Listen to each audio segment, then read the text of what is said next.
comparatively high and still rising inflation, a rapidly depreciating currency, spiraling cost of doing business, ever-rising cost of living, high levels of corruption, abuse of civil and human liberties, and a general loss of investor confidence. Simply put, our country is on the verge of bankruptcy. In spite of the firm promise to reduce borrowing, this government has increased our public debt to almost 380 billion Ghana cedis as of the end of the first quarter of 2022. This is more than 3 times the debt of all governments since the days of Osagyefo Dr. Kwame Nkrumah put together up to January 2017. A direct consequence of this astronomical borrowing is that our debt service obligations per annum has increased by 500%, from 10 billion Ghana cedis, which it was in 2016, to about 50 billion Ghana cedis now. We are at a great risk of defaulting on our debt repayments unless something drastic is done. To be clear, despite the heavy politicization of debt by the current administration while in opposition, the real problem we face is not just because of the daunting large size of the debt in terms of value. Rather, it is the stark reality that these huge levels of borrowing have not gone into infrastructure and capital investments, but have been applied largely to consumption and in some cases even misapplied. This heavy borrowing has not been met by commensurate and significant improvement in the size of our economy and its productivity to ease repayment of the debts in future. My brothers and sisters, an important and yet very disturbing variable, often ignored in our national discourse about the debt situation, is the corresponding ballooning of government's indebtedness to local businesses and other statutory bodies, including SOEs. These issues must occupy an important space within national discourse because our estimation is that government's liabilities to local businesses and other stakeholders exceed 30 billion Ghana cedis. Arising directly from the excessive borrowing to fund consumption-related expenditure is the harsh truth that more than half of what government collects in taxes is used to serve its debt, with the remainder going almost exclusively into public sector wages and salaries. This has created self-inflicted rigidities that leave very little space for investment in other important areas of the economy.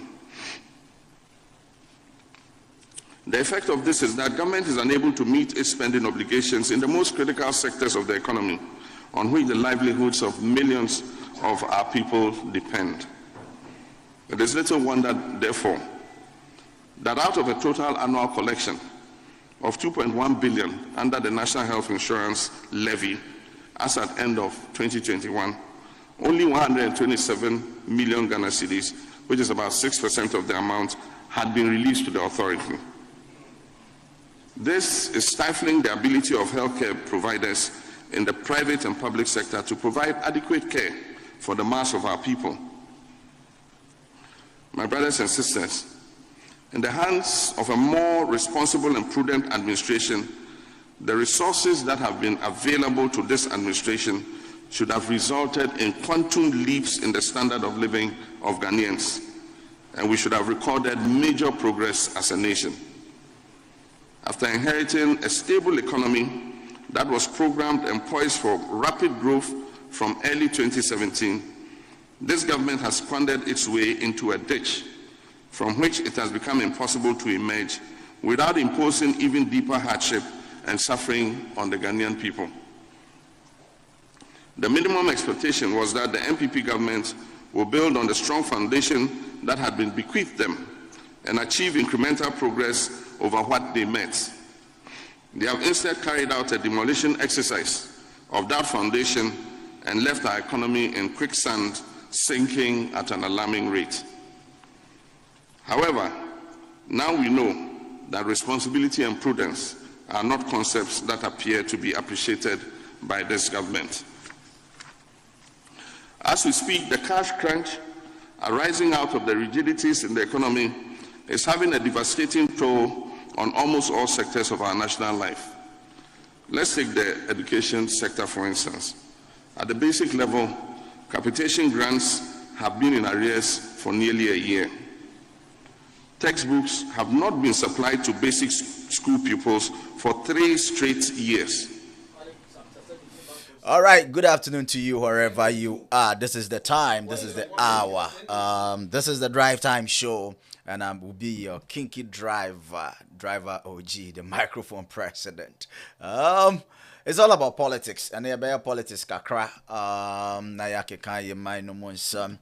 Lo and behold, within a week, something happened. Our ex-president, John Dramani Mahama, Ekokan Sembi, Ghana at crossroads. Ghana, Sabri, we are confused. If you say somebody is at crossroads, it's like coming at a point of confusion, dilemma, where you need assistance, where you need to make a decision on making a specific and a very thorough choice, which will help the future or something like that.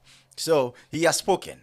He has given us some of the concepts, things that Ghana is suffering from, and what Ghana needs to do. Moreover, some of the ideas, some people consider it excellent. Others will also come from another point of view. But as we sit down today to digress and discuss, we take your opinions and accept your opinions as well. Keep sharing the video, invite them more. Let's all do it together. We are in this together. Ghana is our own. That's what we have, and that's what we must protect. So let's do this together. Do not leave it on me. I won't leave it on you. But when we all come together, we can do something magical. Keep your comments coming. Keep your likes and sharing going, because you're not so elbowing papa. But my bank was there. Me penning for our hasi, and they no more ebe Vgma strong cry to say and yasam kitwa cry. But I say you didn't penny for be shani discuss this and no mano. My main sign mount to say.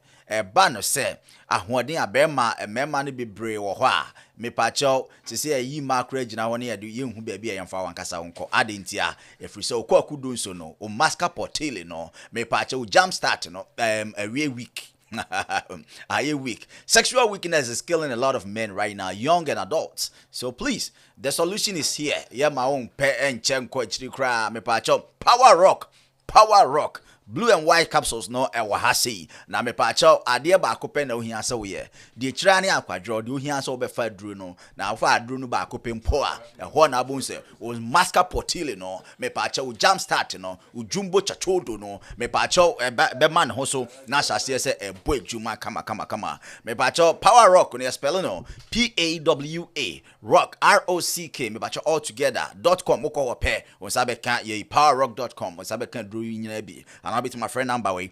862-279-8115 862-279-8115 friend number we na yentimi ma power rock capsules ni bi never ball ho ban na me pacho de ba ko ewu mu a fe kra de na ya ni kasem ne se bi a o maska jatiti no me pacho esua kitikiti bi se ya ye no so e woni de ho ye fra bibi the horse rider me pacho ebe ma de na manimu so na ebe ye kese kama se de be ya ma ne be ja ho fe wo a o mu di no ebi ko a frɛ ye bo nsa kwaso ya pi na ne bo afu obi nim se sika no wa ma ne da bi ohwe maska potiti no esua enye ne size no nye de ohwe nye de need aso no me pacho se be ya to avoid the disappointment no the only answer be friend number no yes na wetimi no na twetwen komo na kai say everything about this capsules no organic purely herbal and no any side effects bia na me man so boa prostate na esan boa your kidney functions no tipebi never abo bra na me man sase ni ho adanse pa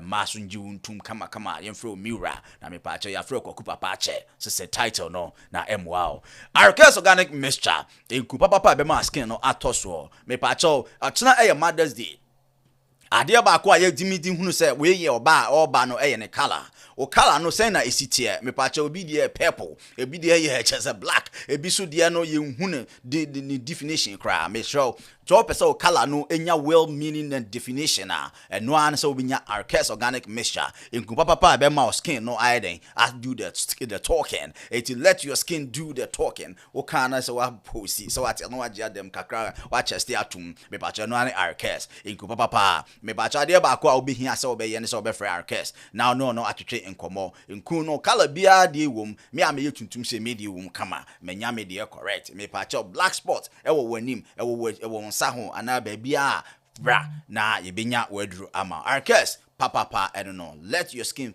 do the talking feel younger feel stronger na emboa kama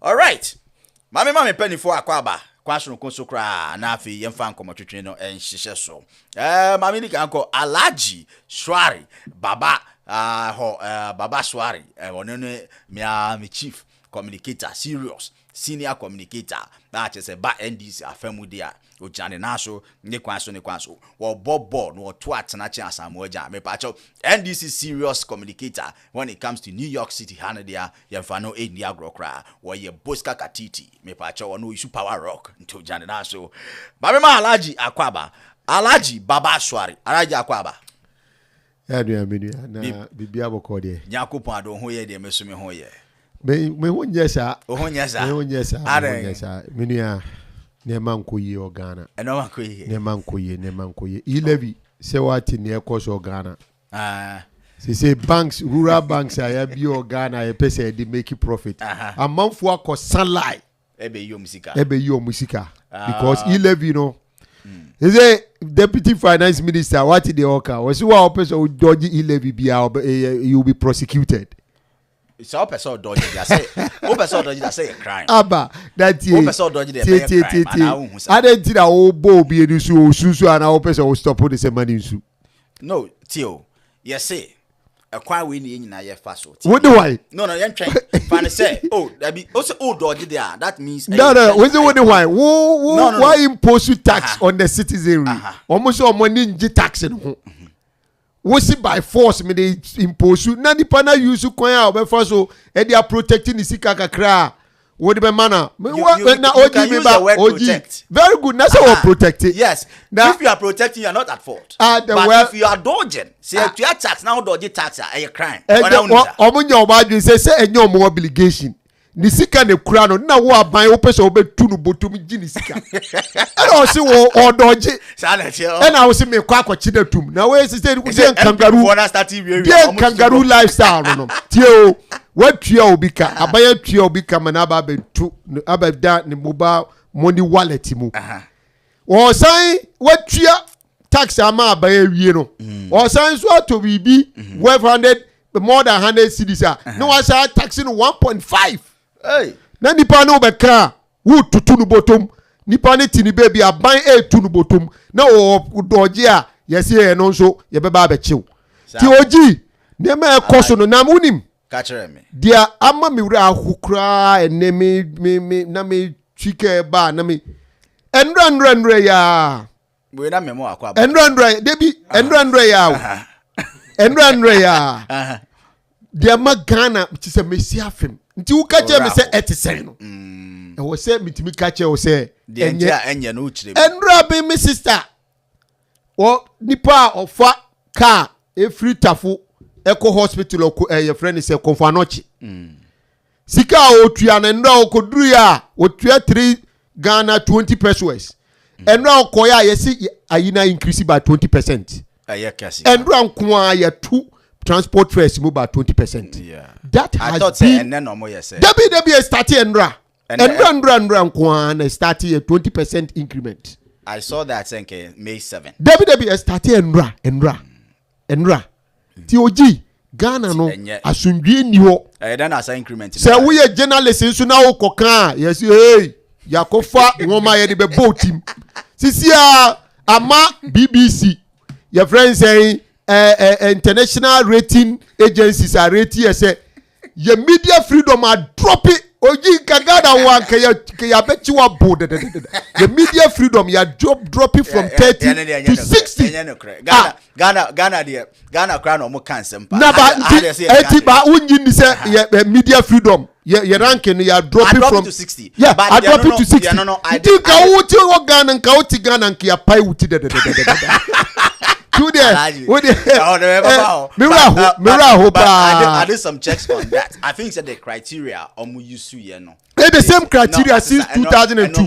No. Okay, well, it doesn't mean say facts now or put two on. Efa the way you see the journalist say chia, ye the woman ni wadro edi dio machi bubo bomono police for ni na feature.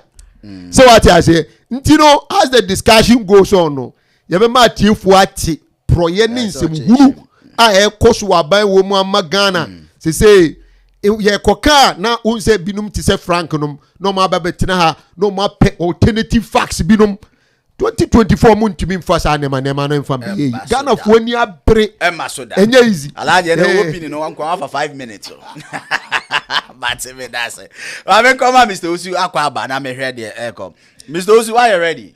Am I ready? Akwaba I'm just so ready akwaba nti ye giso ya chia atiefo nyina na yeah, you ready say you be discuss the ekoso wa ha na ho ye de am ho ya allergy na sisi di akwaba allergy si na ho ye akwaba no de kan news no allergy di akwaba no kan news kan news allergy si na ho ye o ti say and there were hitisha metro report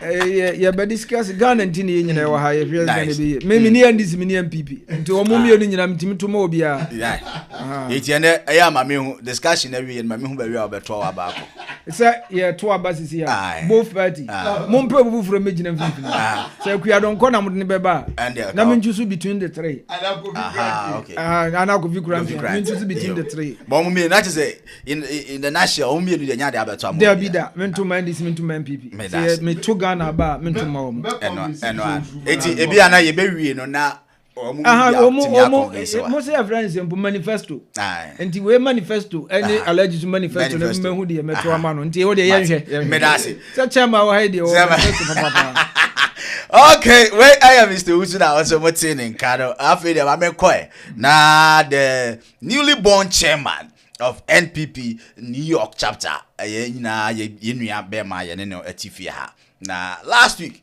enipa de enchana out o sebre asesa ye nyina ne atifia ha na your friend no secretary general secretary you see how there and there's a case general secretary be ma hwe ana makonsa wam the maybe call Bronx on the prisons. Yeah, the call Long Island as a mesa maybe Ghana by deportation. So see I know you remember my Frank entry Brackwaku and I don't have friend. So see Mr. Mama you know to see I know Frank Akwaba. Yeah, you are me. I hope to say. Radio Dom's way. Yanko Party Chairman. You see, I salute you. Emma, congrats. Thank you. Any idea? Any idea? It is here to be about maybe. Service. Awesome. Say because you. So talking because you. But why are there about homework kama because what I know about politics is that kids will be in from the scratch to the end of it, you know, it's very demanding. But from all of us, from Alaji to Mr. Usu and Collins, but this crew, no, and seeing you say, Yama money, Yama, congratulations. Madam was when you are large in a catch on your intro track. It's how we actually want to wait him. Is it there? Where we actually want here? Some of it, my carto, so no. Everything will work with jail. Yeah, I am careful. Now, I want to say, Radio don't be able to call me. Nice one. No correct, say, and running now, your core elections. And then Yamiadum Kunim dear about for the whole chapter. Nice one. I was consistent with my message. Okay, now because the positions in the for benefits and convenience, but it's for service. You know, Ometi na super no say service. So, Meguswa serve, I will be the lead servant. You know, that is what I've been taught to do. Now, what mami akwenye? Mami miza asana akwenya minya fama wansa. Okay. That maybe sase was it the lean margin? And I say utimi ko biem kakra na yenhwe odo a omo de ma wo saying percentage wise. Amazingly, elders, not elders were, and they or supervisory election with the yeast, or a founding member of the chapter and NPP US as a whole. Or can you say the most competitive, elections that happen ever in the chapter? And Yamiadum, I had the highest votes. Wow. All the positions. Really? Yeah.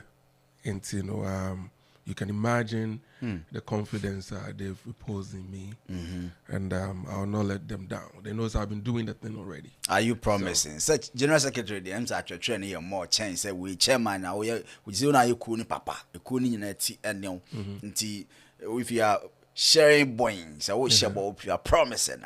Let your yes be your yes and your no be your no. Are you telling them say they should stay positive to rely on you and trust in you, so will be deliver 100% delivery. Then me kasen be trail.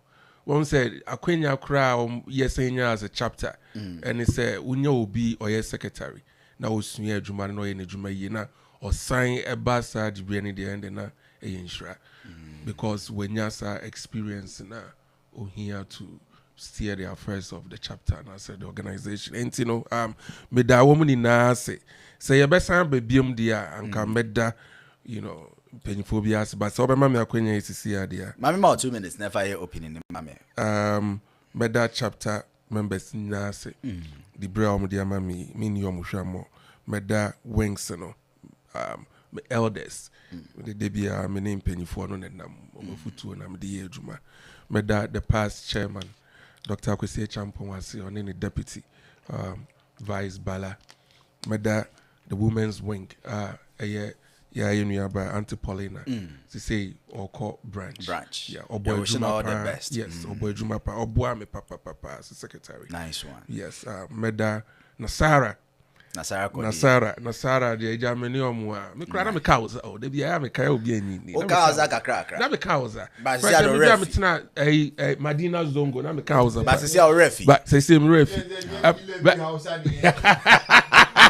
ala you say the house Levy house and the hair cow we house proper alaji Monday you go tree we are not me wo hon me hunu I say we all say Jimmy Kachre o because the men and men na be man Jimmy time man Jimmy time mami now and I'm say office or come speech I always say hey me gina I want me my speech that's one dodge come speech that's a nice one. Frank, ultima alaji susu shut out. Me share no man hu no. Ohum ya no odwane. Me chia Muslimi fo mpanyifo a omo Yankasa. Ne mo baraka de sallah. I tell you, Yankasa Association President Ibrahim Abdullahi Masina and Masigan and then the executives. And a Muslims chief North America Alaji Papa Yauza. And a Nima chief North America Alaji Salifu Abubakar and a Zongo chief North America Sek Bala Brima and the secretary of Yankasa Council of Elders Alaji Abu Naata and the community chiefs and the opinion leaders of Nasara and Yankasa Nina yen strengthen yen relationship na wo no mo de na yentina afebo because some day any omwana ehwibom next time me buy atma wenwane na enjoy me me da say chairman Frank the youngest chairman in the history of NPP New York chapter and mohono sano the body might be young but the adrenaline might be old okay yankwanko matwetwe so ensem bi atisi na otwe mu say yehwe 11 no ehun sensem kra no a the minority in parliament at the court senka Supreme Court enhwe na onka bi ma wan na ekowie eche na Supreme Court abo asem no Galloway 7-0 just say omo ahwe asem no kra just say on say 11 mra no and to enya de a etomra ana say yemfom so yɛma kwan na embra mbɛyɛ adwuma ɛno nti honorable Haruna Idrisu honorable mpanifo miɛnsa na de kɔ sɛ okugyeto ablakwa so ka ho and the other one no nti sɛ sisi ade yɛntwa so na 11 mbra no ɛnyɛ adwuma 11 no nso mbra no ahyɛ aseɛ May 1st ɛna start yɛ ɛho hula balloons bebree ebinom sɛ yɛ ka sɛ yɛ hyɛ bɔ sɛ ka after the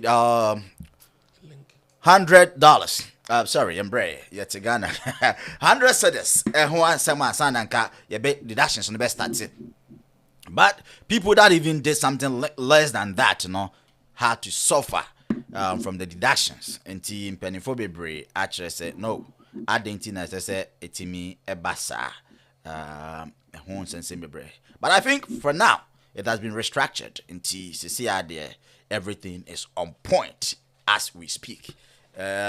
Still, if you know my start to say, you love you know we don't have to pay because you who some fast war and a baba to you bottom a baby diem a baby higher and we don't have to be part of this levy thing and therefore a lot of withdrawals are so I must see and conform more account to crown come here say about 60% and shut it down. Yeah, I'm men you should be cry. I want to say no, our mene wo. Sasho na yan kase President Mahama, ex-president Okakasa. Na ochi mu akmi ehun se Ghana se sia baby gina no. Eho true. Ye nim se yekobunkum anase yekodifa. To a church no maybe mu akansem bi. Ye no na yan topic for the day. Ye be bobo hu pa. But you live in there, ehun sensem be ye opinion. Ma me ko alaji we the member 1 minute because already na enya ma akwan kra waka. Eti. You love you know some no any reaction before she back off be kwan mame. Okay, oji me da say. Say there is kind the minua Frank wa born home odin ye be congratulate no. Yeah. Na ya chia kramofo nyina for happy Eid al-Fitr. Because going through 30 days of Ramadan is easy. Yeah. So yeah, boy. Meaning say me who by next week no I can chance. Yeah, danyamia say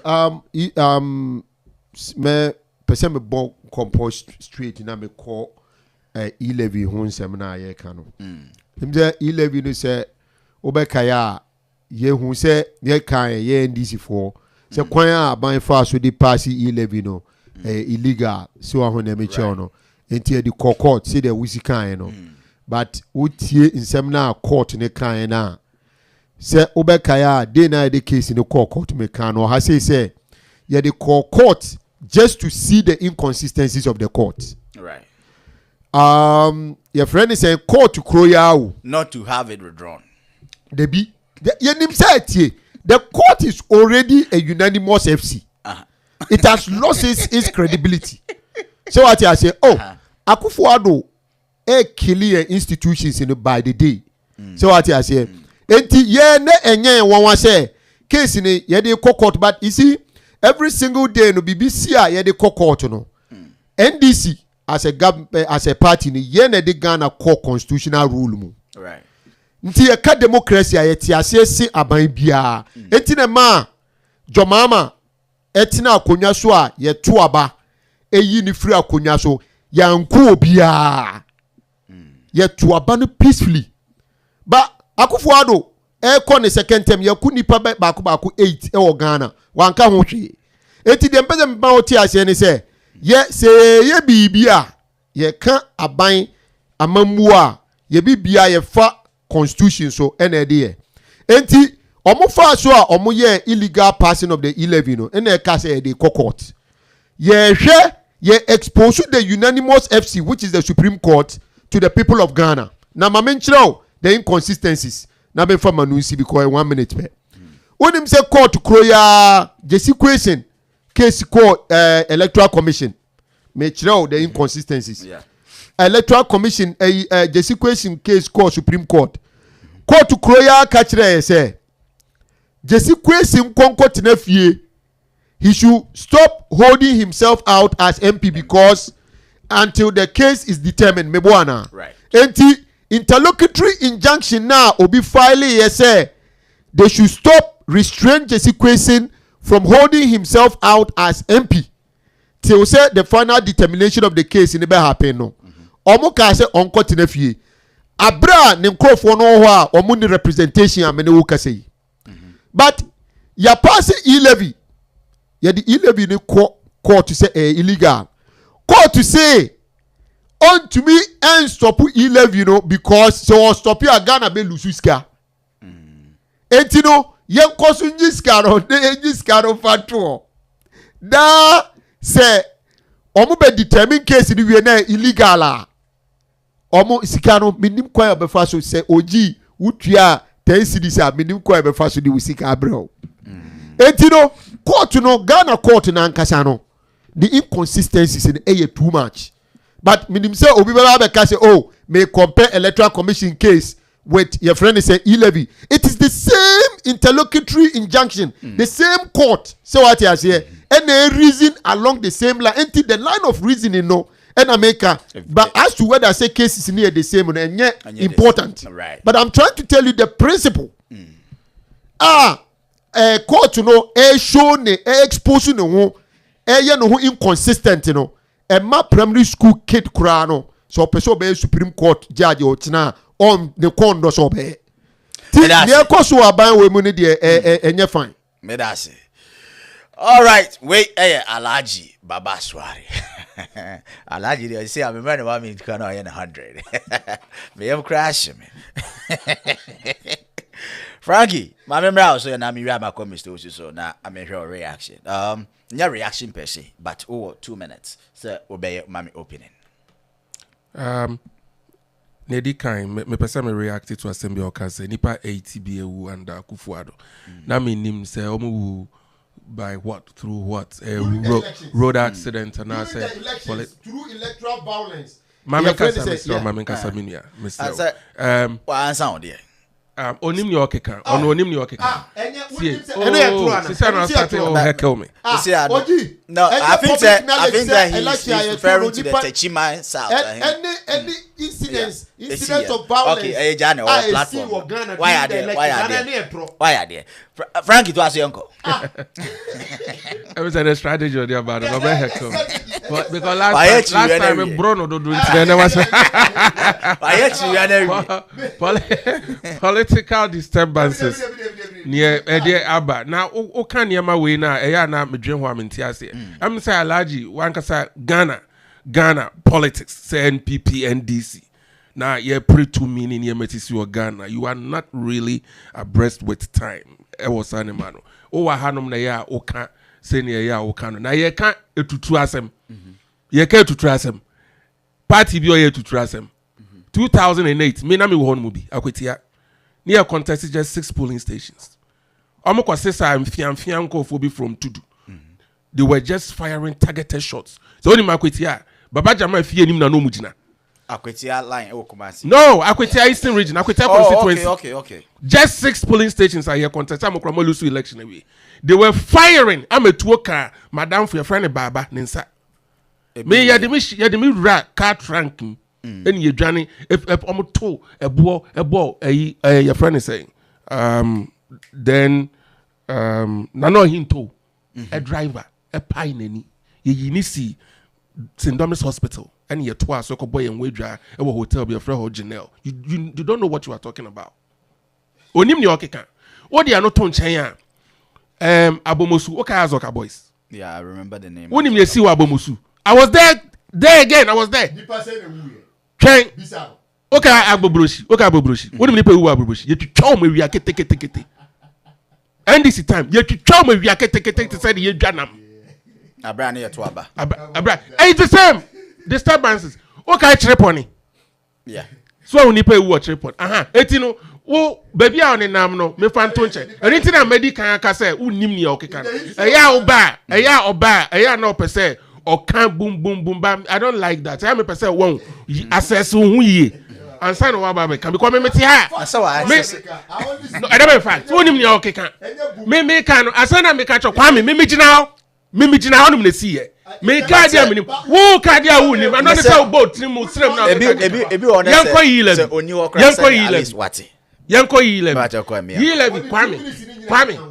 ye 11 the best thing happened to Ghana at this time. We need here because Ghana won.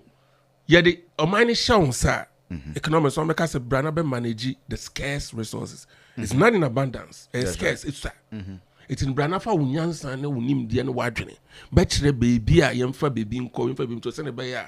Ye ho bechre yem kra enye bebre. Right. Debia no enye yem fault. Ku. O papa ne otwe mu 19 years.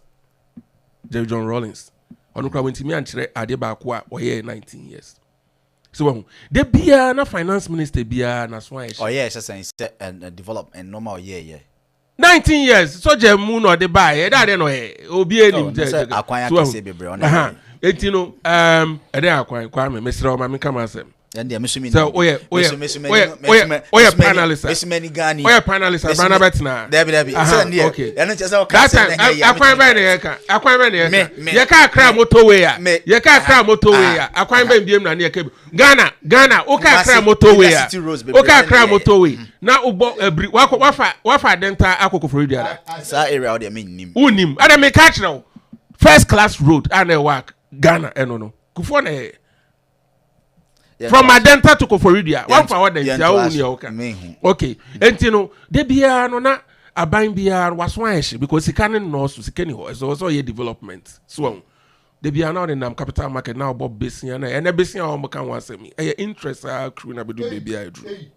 So Obia Baba Masama had killed me Jana Menkasa. And ye love you know now a Bibia a homegrown Ebema Yankasa ye raise ye sika. Yen konko Bobisia, you because say betia interest. Because Bessia Bob no work room hey yenim. What ya we den ya ubetia. And no na ya atwi asan no.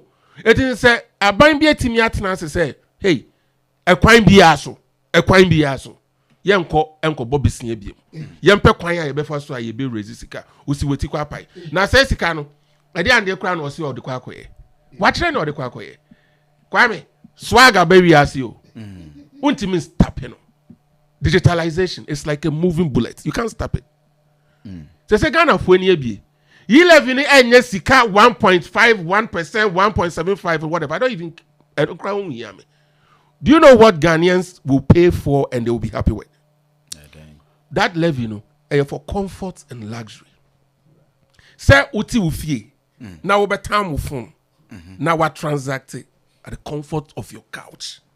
Na akọ no wasumuajo and then Ghana you do say level no say Ghana for iPhone ya di omu use to me kram de nya iPhone apart they order things any niema Ghana for akọ manim so etino e-market e-commerce any idea etino omu hia platform a ebe den ebe bua na omu dwumadie ni ade akoso fine yi level ya ye gide na ekọ infrastructure eko cyber security ekwa be you start any niema body na wom ade say obi a uni oman no ho uni ki obi a uni made a obeye secondly oman no ho dokura anya the patriotism e bi ni um na obeka say bibi ti say yi levy anya de pa na niesisi a no ma me fama no si niesisi a is normal in finance in economics in banking uni made a ichi uni made a sikechi. The sketching is speculation. Any giddy. And no almost start here. What was it? Almost inside here way. And it's that your person you're passing. Almost starting a year giddy now and go for back say a year then. And yet at the part. Kwame. And in the giddy no. We have speculation in the idea. Now cause it be a friend of panic. I cause panic now. Now at the rash abba. Rational. And then I who know. I'm a friend. I'm a person about. They will pay for the comfort and luxury. Why not the ninja say ne mami a friend? Oh, ne mami a friend. Ne mami a friend say me here sika ko hospital. Now was sending on the phone so. What is about bedroom so betia 1.5. Very convenient. Me that say we area chairman Frank Entry NPP New York chapter and I'm watching in Kano. I me come Mr. Usu ona me hwe Mr. Usu so na adwen kire. You love you know aba don't do. I say awa too. Ha. You love enya aba setena. The hwe the Mr. Usu Wakafa. Mr. Usu. You love you waba. I di kind meaning say nyina yama chairman is it me the bro focus ya na Congratulations. Your money trinkwa. aha sa enti chairman ye fuaso ma enti trinkwa ye srew say wadawruma emfa political agenda nshi utim for because MPP mu na ye chairman nti MPP no obeto Ghana fa Ghana she wadwin na bu Ghana eno ne ye pese obebo amaye nti no that's it 11 ankasa me said the enema city from the get going you almost start here not mean support but enya baby there's nothing we could do nti yanhwe say ye betua na say almost de baye o mine here omomfanye. That's right. Na yankoso because it's nothing you could do. It's like obanyem na edu time obewo you can't stop you stop when you or so oh either so obenya akura na wonya no ekwan bia so say natural or CS or so akura ni p. That's right. Until you live yeah intimi stop no. But to be honest no enya ade am supported from going and I'm still don't support but I can't do anything. Now we can be for judges no. When it come to judges now more Ghana no, both NDC and MPP. So mummy no do kokoto. I don't trust Ghanaian judges. Judiciary system in Ghana, I do not trust them a bit. I didn't hear. But nyasa aguvwadu wasn't you. Minister, I didn't hear. MPP time NDC time trust them. Because Yebekaya Adabi here, Mamin Gazam Jro. Yebekaya Tama President, ex-president Mahama, winning election, this current president in court. But you and I were not there. The time Mahama who say, the seminar court pay and immediately appointed judges. Emma to be brabem. Immediately no appointed judges because go and favor me. It's simple as that. In the Ghana, no, the same thing MPP so here. Don't expect say. Only Ghana abanyanya asem now they court na abino no enye possible. They belong to the same yes sir yeah. Yes sir nti omo mienu nyina no men trust omo. That's right. Say when it comes to nti omo judiciary na corrupt because Bible no kura ka say afunumu ni niwura. Nti once you appoint somebody no obedi ama oji say me fan say me matitim no obi so atitim na oji na referee definitely oji beji ama me. Oh, and you know, as I judiciary system no there corrupt. Nti 11 na aba no Ghana for yesramo de yebe nyina be kan say so abana bo modern amana de adwuma because first of all say 11 no buy no ana omo approve wo parliament no omo ye na to be ni nema eba no. Now I was expecting the current president former president Nana Addo Dankwa Akufo-Addo say okay or better was within 1 day pay no sign to law. Yeah. Who pray who say day? Are you proven in there? Once or sign automatic by law, untimi nya ho hwibiem. Awura constitution president dey say so. Nti no they know from the beginning say ombechichim nipa nsa jo musika. Enu nti no mo yesa. First of all, my head ma otua meka. Na oji kan say mi say we invade tax here and there was here chill. Yeah. But 11 obi betuma invade ayenche no. Why? Okay, medoka 1000 cedi. My yes oji every day we am sending 100. So my invade. My avoid it. You can't fight me. Se nipa no te ase ma say obey ne say. That's fine. But se nipa na ante ase no here scan urgent there. You have to send. And say if I have to send, that's a baby. I'm say Kumasi ni Accra. Now I don't care. Say medravo. Edikana bro. Say medravo diaba. Difference.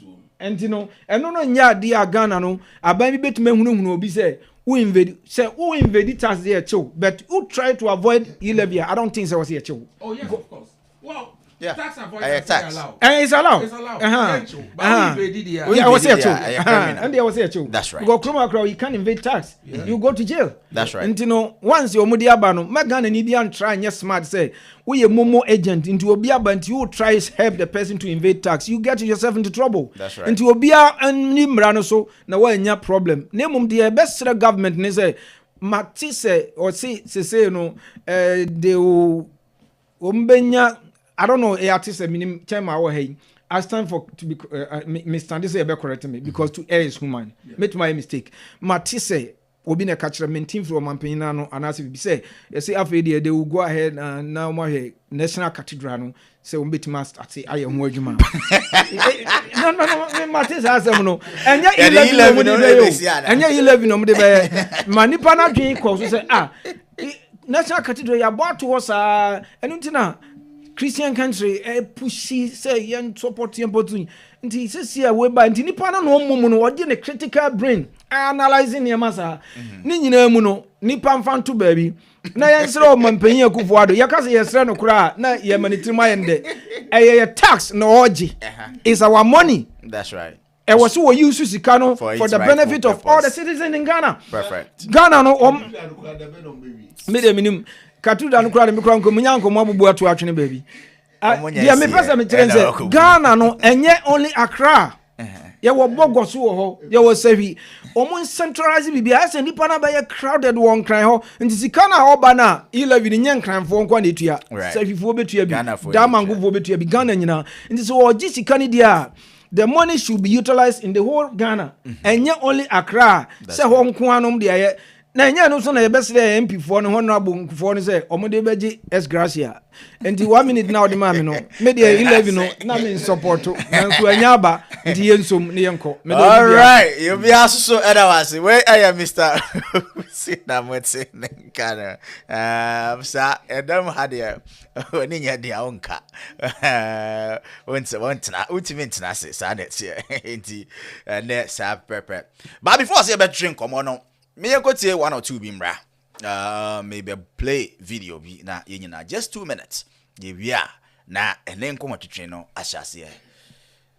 Ex-President Mahama amaga ameyehunu se Ghana baby a ye ni kire no ehotro ana baby ye dru no eho etro. So usom anase ofinse one ne nyadwen. Ese kono echi no ena ye behu de ko ti yankomre. This is more than 3 times the debt of all governments since the days of Osagyefo Dr. Kwame Nkrumah put together up to January 2017. A direct consequence of this astronomical borrowing is that our debt service obligations per annum has increased by 500% from 10 billion Ghana cedis, which it was in 2016, to about 50 billion Ghana cedis now. We are at a great risk of defaulting on our debt repayments unless something drastic is done. To be clear, despite the heavy politicization of debt by the current administration while in opposition, the real problem we face is not just because of the daunting large size of the debt in terms of value. Rather, it is the stark reality that these huge levels of borrowing have not gone into infrastructure and capital investments, but have been applied largely to consumption and in some cases even misapplied. This heavy borrowing has not been met by commensurate and significant improvement in the size of our economy and its productivity to ease repayment of the debts in future. My brothers and sisters, an important and yet very disturbing variable, often ignored in our national discourse about the debt situation, is the corresponding ballooning of government's indebtedness to local businesses and other statutory bodies, including SOEs. These issues must occupy an important space within national discourse because our estimation is that government's liabilities to local businesses and other stakeholders exceed 30 billion Ghana cedis. Arising directly from the excessive borrowing to fund consumption-related expenditure is the harsh truth that more than half of what government collects in taxes is used to serve its debt, with the remainder going almost exclusively into public sector wages and salaries. Okay, come on, you back at this. Necessary. Yeah, the be shame ne be frame na the be can ho come. You better say no correct. I said a wabroni interview no. Okay, my member Alaji, una aye fiora this time. O party member na akasa no. enti sisia no oho ene ayede nkomo no ebe free aba. So what ye ensem no ne okaye no one also me hu say woni ne yadwen na definitely I know you woni ne yadwen na ma ye hunu ensem no bia ye ntimi mbo ya okeka ye ofin say eye no kwasa magana si nyina yeti no ne yeti na futu asopemu a ebeboa ye ene bia ofin say okan ya ye ntro ana say woni no enya adwen.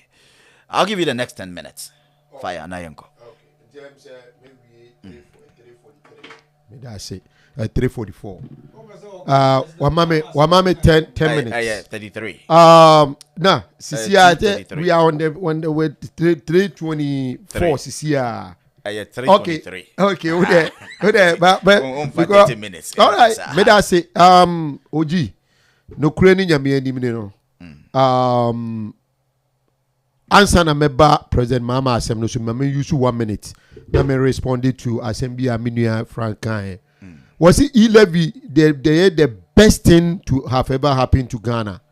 Let me tell him that it is the worst thing that has ever happened to Ghana. Because why is it the worst thing to have ever happened to Ghana? Senka abaina wati akonya so no. Senka omu competent people. Senka omu omu ye obi anka omu nim se omu nye lazy a. Omu nye lazy thinkers a. Enka we Ghana extractive sector na. Your friend is saying gold ne oil sector no nko say kase ye be tax omu year. We are going to raise 25 billion cedis every year. 25 billion. 25 billion cedis. Every year we are going to raise that. But enams are buying no lazy. I won't name all these opportunities, you know. They are going to tax people. Among Fosika yadi can tax you omo. Ene omo ton ice water ne market women. Omo sika kakra omo nyanka omo di ye E-Levy ye economy no ababe cashless economy no. Mo kono mo tutu sika free omo botomo asisi ano mo say you are expecting 6.9 billion, which is not something you can even realize. But Abino, until Uber catch me said that is the best thing to have ever happened to Ghana. You are not being truthful to the people of Ghana, because you want better opportunities. Now, buying pay, and what America I say, buying pay, and in his right frame of mind, ebe decide say, obe for go road tolls. No, akwako tutu amount for botuma jiska. It's a lazy way of governance. And you know, say obe tina no kekasa ansem na, and say obe mana no crazy. Now, Mr. Osusuka Assembly say on trust NDC and MPP in terms of the judiciary. Mr. Osu, it is on record say NDC time na almost 3 empo. Say ya buying ya the amount for court and ya lusu case no. Ya lusu case baku 13. Ama MPP for crowd is 3 say ya judges ya lawyers no ma bon. Na nkie pa ya na ne wo akonwa so nkebe tina so aka say I'm lawyers judges in Nensa to send the Akufo-Addo no nanke they are winning cases. And so and you know these are matters of public record. As a bad judiciary, Akufo-Addo titip de ma pansan na bread ye obian trusted the Supreme Court of Ghana. And also any asema mpesa meditujwa.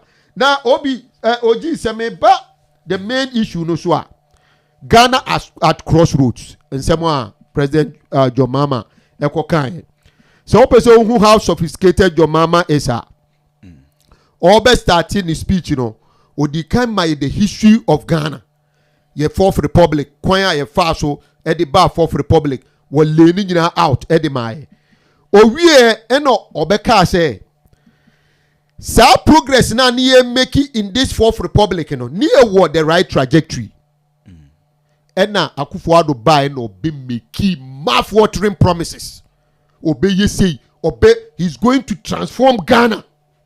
Within 18 months, he's going to transform Ghana's economy. Within 18 months, was he during that promise? Was he is going to grow Ghana at double digits during the first 18 months? Or can say he's going to reduce borrowing? He's going to ensure physical discipline, lower taxes, and protect the public purse. Or can he now? Okay, can't answer 70 Ghana for ejinitum. Now today, se CIA kase DNA hu a hochire bro na Ghana for okum. A man for ntimi ntua light bill. Ye koka was a Jomama. First, na excuses in Nina, a Jomama na wa win Casse and Nam Nina Dan Dope. And na ye can, hey, I'm up for catching the minia. Economy and yet Jomama na ABBO. 5 years now, Wababet Nation and Nepe Bibi Papa Catchre.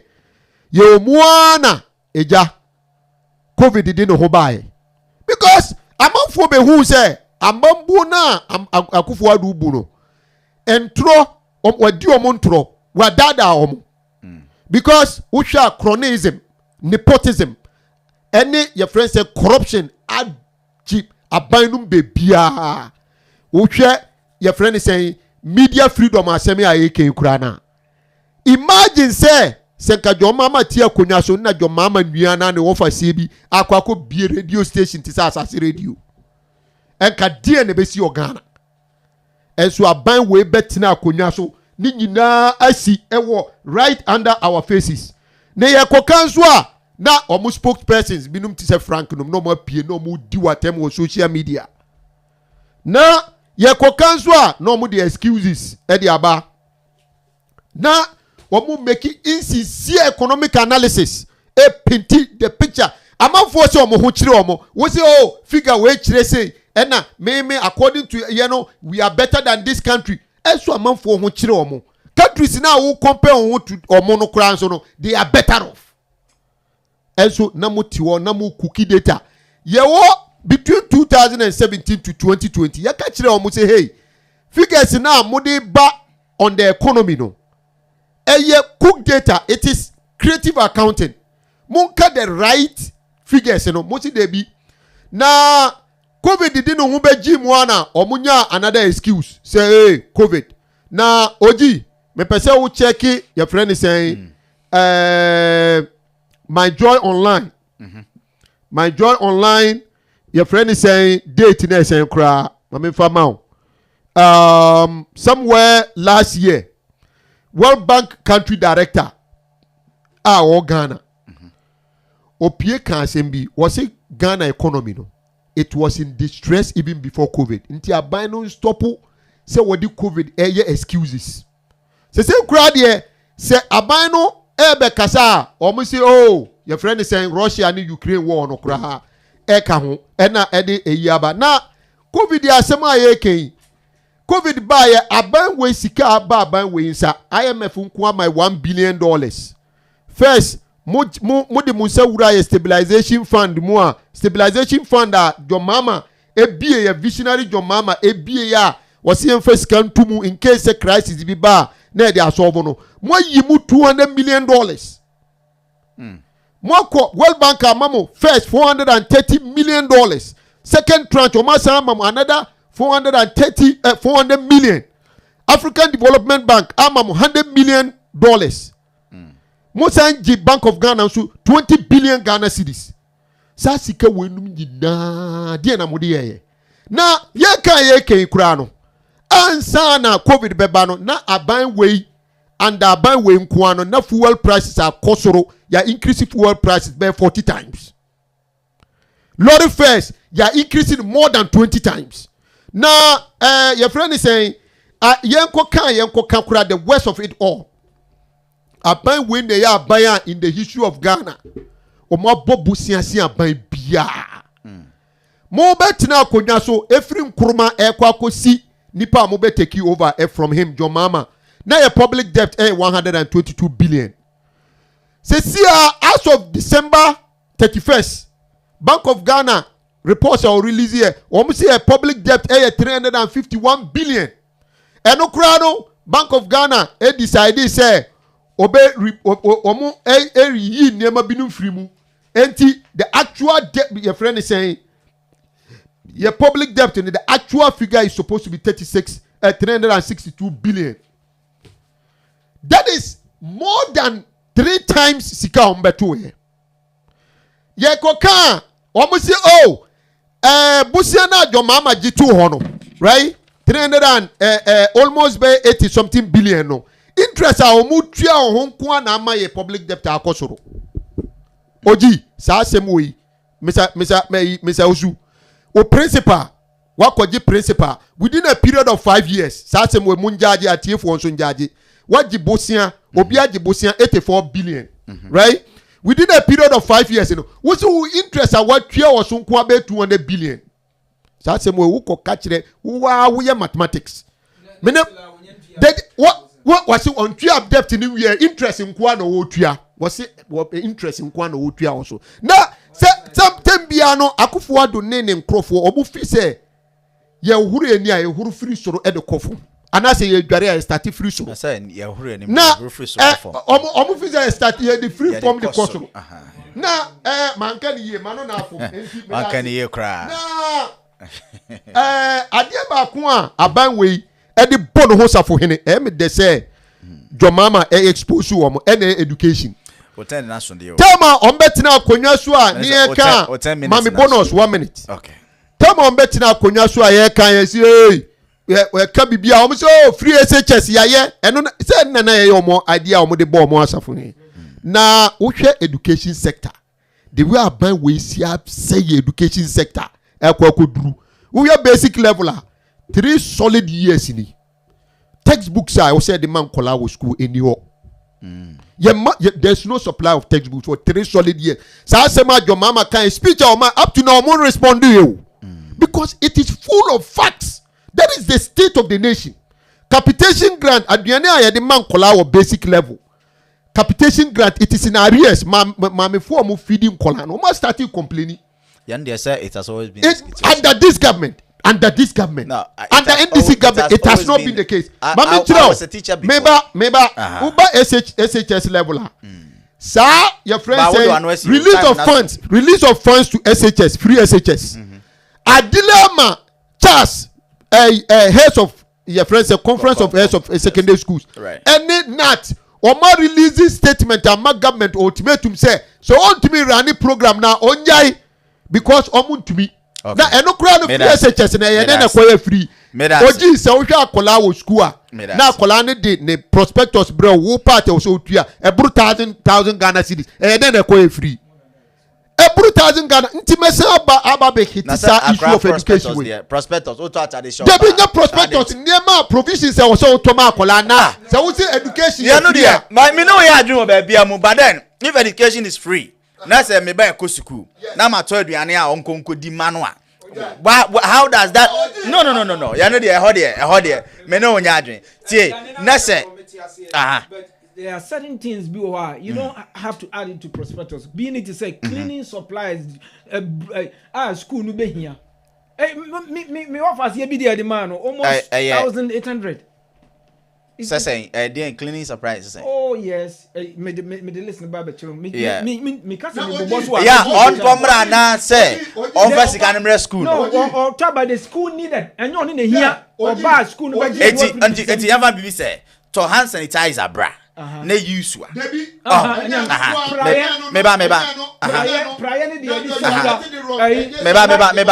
pese me hu and I'll be very happy kwase ka obenya sa list na dia ba na dia pesu ku kro no na ya confirm na hade Ghana Lysol no me who obi dia na use because me baby sa me nya sa bill me ba oji Lysol dia no mo de be Lysol me say dey busa mo de be ma cleaners no mo clean school no dey clean school why your man go school, you need to Lysol more cleaning. No way. It's a government responsibility. That's right. Broom, me busai. Oh dear, it was Alice no. Me will fear me. Perfect. Mr. Mami Akasangwa. Nyame aduma next week. Yes, I'm telling you. Yeah, na me perfect base. Sano manu say ebe. Now for all you know, we've been there before. Yet me creative bills scribe parents and form. We are not this is an assumption. Me until it's proven I'm not accepting it. No. MPC kura one thing Ghana Education Service for akase bibia fa ho. Mr. Ozuba so kasa pra kwa na yanko. School for the teacher for the dia too. But they have to do something about it. Yes, obi blame the government at the That's right. Until I make us say are there free government no ending no hye yemu there. We cannot make it a law and I say bibi it is I say sana baby etie because where I know no things are not like that. Madam I say ye twa ye come on so na afi ora Frank entry e wa say mema on so akonya na wakasa owia Mr. Usu na so asisi ho kama Frankie 237. 247. Yanko. Me da wase. Maami bi me refinidin. Oji Nobel Award. Na ne niefra. Ana ye bisa ne se eda ade na ya pan wo wiasim. Onim yo kan. Ose ne ya ne se uwo eni na uni vision. Uwo eni na uni vision. Etin ye kaso obi eni vision a put it into perspective where contextual. Wahun obi a ontimi ehunu nanim yie. Ohunu ne ebesi ana bibi besi kra onim se ne obetoto no. Enti no in the next 5 years, in the next 3 years, Helen Keller, yes, thank you so much. Thank you so much, Kwame. Enti no obi a in the next 3 years, in the next 5 years, in the next 10 years, onim adekwa ebesi ana onim se ne obetoto niema. Obi o visionless no. Enti no say obi eka say free SHS ebeboa oman no enkwada ni nyina no e wo say yeye nanim ye obi a oni vision na ma me na eka na sem Helen Keller eka na sem no obeka kire wo say yentimi nya sisi ye wo say ye twen in the next 10 years obi a oni vision no man ka say me nkire wo Kwame ena me no ka say me ni ajepa because ye save enkwada bi a life every year. So him say that young educational structure it is a coon. And kwadane start here. Omo dosu bebre omo call when him now some drop out. From SHS. Sorry, from JHS Echo SHS. De biano every year ye jam kwadabe 90,000 every year. Sana night year. That was the status quo. Ye jam kwadabe 90,000 Eye we na year na nado ahometel. And I say, hey, na you better than ya koyenim because yatenasi ahwehwe me hu say Malaysia from Asian giants, Singapore, Japan, China, omnina no education and omotimi ayden akomanim. So there should be an agenda. We will develop the country without leaving anybody behind. Right. And we think ye free SHS. Free SHS na Ghana for sikao. And ye de boa Ghana for. You spend about 2.8 billion every year on free SHS. As soon as you saw yes, and say, Yabema, I told her a buying bidding in Sabe boom, I could decide ye anymore. Minia. And now I know what I say. Me the enemy pay figures and on the matter. We are in our 6th year. Sanka status quo say the net tenun ke gusuti sa multiply 90,000 by 6. Oni mun kwada nan ke ye jaw meguo. Every year before no muja 90,000. Yes. Okay. Oni kwada nan ke ye jaw meguo. Because omun timi nko free SHS. Omun timi nko school. By 540,000 kids. Meboa. 540,000 kids. In this time, you hear human resource. Do you know how population is important to the development of an economy? Tell us. Nanka enei a COVID aba yeye eniema ewo online. Bibia digital meeting Zoom, Google Meet any idea. Nanka so hunu say de on my na ye on course school nkonya school bi enya training kura nanka wetimi ayeden meet halfway the challenges we are seeing FAC. Can you join me go okra? Show. O man penny bit nase, and me sanka bi mamwate. O say e-levy on pe obetwem. E-levy ahen na yes you be realizing ki implementing in January 1st. And we were expecting 6.9. Yeah, that is close to $1 billion. Just $1 billion. And near man here this $1 billion eba be ye Ghana. Sao my penny no. Emribi. Now your man penny will be fear ben. Oh, dear, mami come asem. This I'm very passionate about this. One say, only obi din koma. Why me? So only obi din koma one. Yeah, in philosophy and in logic. In philosophy and in logic. You can't be say enya adie na if you wano eba no, but the form of thought. Adrian etimi ba utim ema utimi yes and ya powerful. So man penny ultimate na say assign 232 billion bauxite edi ma unua senka onfa enkwa na se wo se ompene e ma Ghana en raise 1 billion utie ompene e ma Ghana en raise just 1 billion na eba be ma imebunu adwuma the past for the next 3 years adwuma ebe ma Ghana for 1 billion o se weti kwa pai NDC for MPs that time na John Mahama signed that contract no now omo majority omo MPs are no more parliament be say 148 baako kra ni ho no mo a otimi sorry ka say eja ade a wo ye die enye baako kra ni o 140 NDC parliamentarian 48 NDC obi ni wo kasa ama papa ne sign 232 billion so the money bia ene yesi ye pe 1 billion e de create nyuma ama emabunu a omu ni adwuma NDC members of parliament obi ase ompene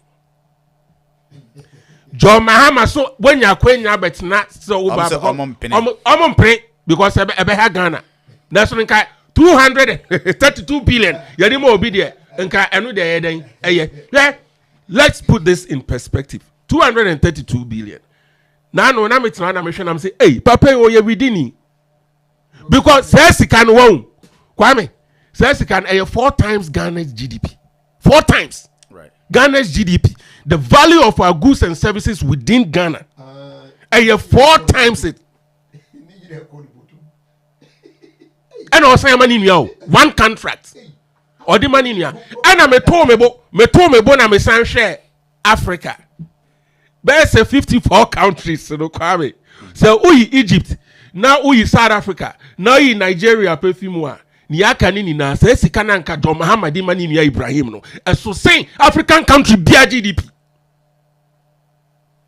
and then say papa ne say just $1 billion a ye de beboa emabunu wo Ghana ni ye de aye infrastructure na ye de a build your cyber security because right now e-commerce na ekoso ne COVID di aba no ye niam bebre online etina I was say you make sure say your cyber security are solid or say it kwa pa company entina me pese Ghana fo hunu onipa akono adwen e woni tim yemfa no nto nchen wo time ye pay oil ma wo yanje $1 kra fi oil ye jai ma wo time unya oil wo time na COVID ni ho aso sa time utwa teacher training allowance that time utwa nursing training allowance that time do so because of mismanagement of finances now untimintia that time uja national health insurance eka 1.2 billion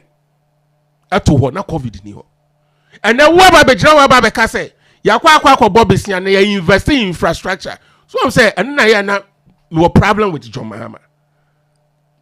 I'm even praying I don't know say sa party na alaji woman so I'm say John Mahama ni nipa nko metimi di na badi na ni say jo kai no de ne bo ma no usi dan ya o material no na odisi nipa bia nim sa say John Mahama pa na omde ne beba ye twen no ena wo nya kukuduro akwa gina hono mo say Ghana is at the crossroads just say Ghana ye gina nkwantanan na Ghana gina nkwantanan ye po obi ama na kire kwan a wo ni pray it say wo na be kire bebi e befa a wo ye de o man na hye wo nsa pen hin na wo de ye koe dum so wo nya kukuduro ba be ka say foreign direct investments what because investor confidence aba form look at this he got a gas honorable Kennedy Jampol Beka yeah time yeah the fastest growing economy before COVID look at that so now okay ka same way yeah masa omuni bibi pe bia me ka asem cho 2020 MP for wa near friend Rashid Purpose okay MP oba be kire near Ghana for metwacho ntwama no oba be kire near Ghana for enye emfamwa babunu o NDC MP mamunu a omunya adwuma anye aye yi levy e de bia nnwuma ma omo ye ma omo sika sa mo ntete mo adwuma no tie de NDC MP wa people e kan o se omo nkotwa grass enko kwan ho na omo konkotonton okay yes when no anu abegina anu ma no ye din okay brigadier Nunu Mensa okay Nunu Mensa Nunu Mensa so ka say mo se oman ni mu aye din a mo firi mu nko. That was what you also said. And Alaji, and sometimes, you know, I want to be charitable with you. I maybe I can win me. I know what rock I can know about now. Okay, but that's it. Okay, wait, Frank Entry, chairman for New York NPP chapter, and I'm not saying a caro. Mamenko, Mr. Usuho, Nafi, Menkofa, on so na drink Chemra, and then Frankie, Wakasam and Vifrato. Okay, with those why ready? I'm ready. 10 minutes, Yanko. Frankie, on Casa saying, or the chairman not to know who's was all Casa, Diana Frankie, Allergia say. Media some makase me need both party, but me they may advise the political parties in the organ and they say they should stop too much consumption. Si kano omu di no doso do ko bobo sia na wabedi enye sa na wose ye ru o man no omu both NDC and MPP. Now listen to me say Mahama Kansen be say Ghana is at crossroads, yeah, or PK MPP no asem and what the ma back because your hana MPP government because say without the e-levy they can't afford to pay workers and to workers here any crossroad and Gabaka. We are in there until mama so cancer until some mama cancer mwasema muka no ebi no de ya dance or de e kachire mo until not just indeed say e-levy na ma yentimi ntuaka dia of course we are in crossroad until oka omwa enukre okay but mama no so abetena so da omu nyina omu ba the same thing omu stop too much consumption ukobo busia the best investment now they listen it doesn't matter o busia basa na wa busia all busia is busias what do you say free you know what am I kasa free school now omu dia band there is good because at least who educate every child be money hu bibi kakra na school no kro wanti me anwie no drop down kra obi ntimi mfa in school nsisi no papa in school na omde aba no be wo ko Ghana taxes no o hoda de oji na me no kasa Collins de make bi akọ Ghana. This is not the first time they kai akọ Ghana, but this one is extraordinary.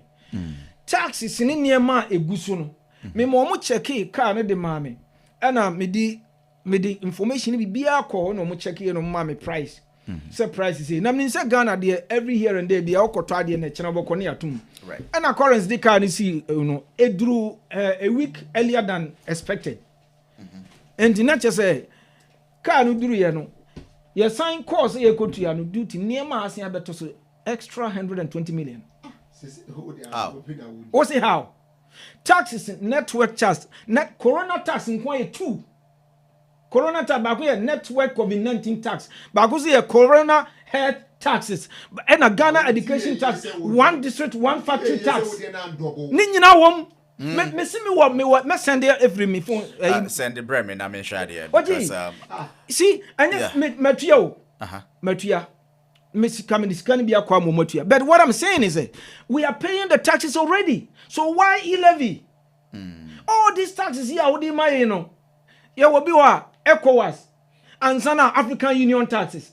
I'm not shipping manka to African Union. Ghana, take me tax, name confanoti taxes. I will agree. Now, me ECOWAS, you was me come. Oh, what does it? Oh, auntie, you're fine for the do baby. Oh, as a Panamicano. What the area something in tax? I'm agree. But African Union tax, ECOWAS tax. I think they all have a role to play. I understand.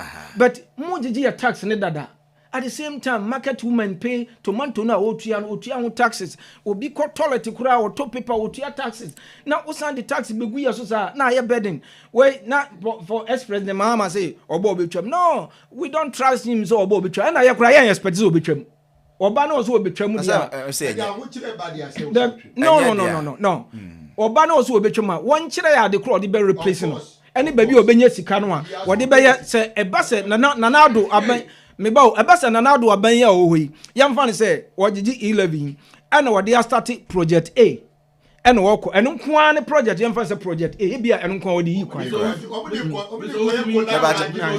allow him say you be fufura allow him kan mama kana e bia nke be kwa adwenu ba mama wo de mama hear ni say me ba ebia nana do aye say 11 no Ghana for essence mu 20 me di be yi mu akwan all either thing being equal the aka be aye de be another project yam fan say specifically eno be akwan yi na Mahama ba no so obetwa mu a no no kura ho na kire nzo obetuma win power se Ghana ne nya obi ade o the way I see quality dey say Ghana ne nya obi ade anti ya mo obi kasa de tie ne say Mahama so obetwa mu a on kire yen say ekwan na do ye no o meja nto wo ne mum o yi 11 no sika sei on kwaje bosia kwan sei no wode be yi nti 11 na abande enya aba yaje atum but yebesira Ghana mpanyimfo things are hard in Ghana and a chin and be o musande breme tansi di no is no me hear bi moshe na osi wonam oto tomato 20 cedis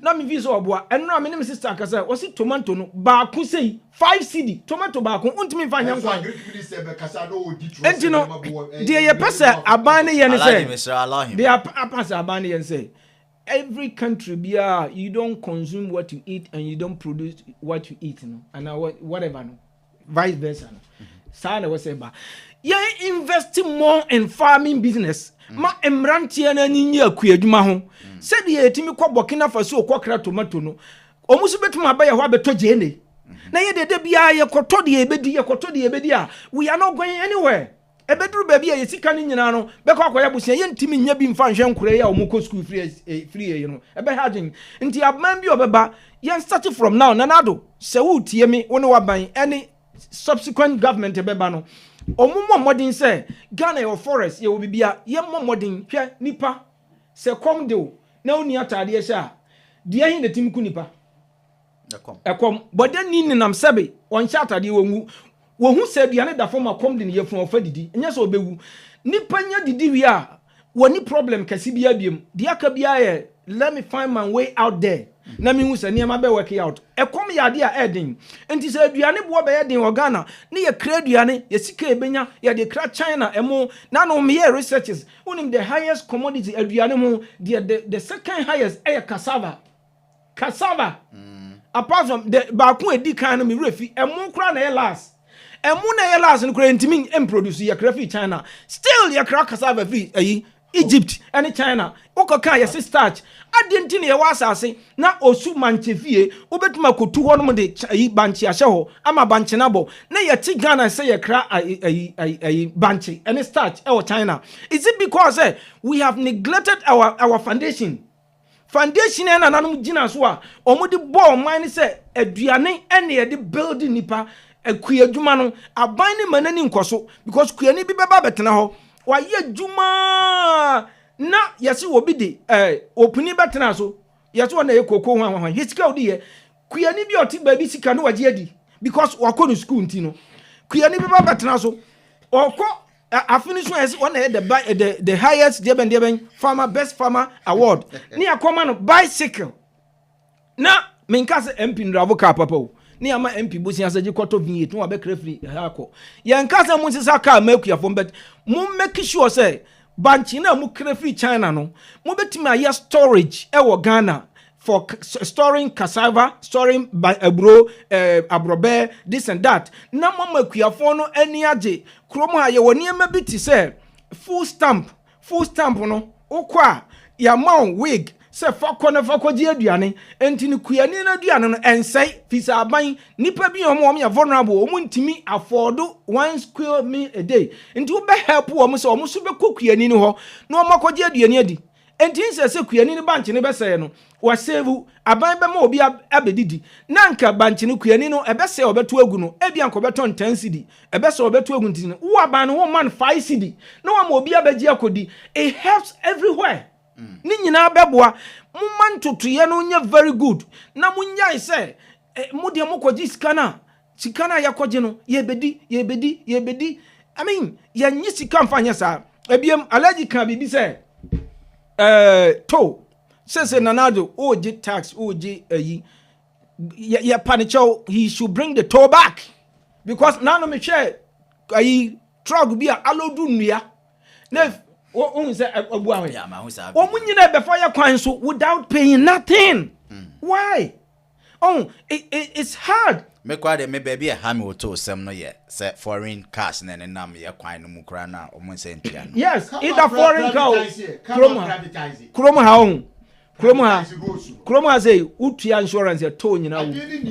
Road taxes. So time na so ntia. Enti mesre aban bi obeba say let's try say Ghana na ye building political party. We are not building NDC, we are not building MPP. But me and Malusu trust will both government. Trust me. Me the manuesi.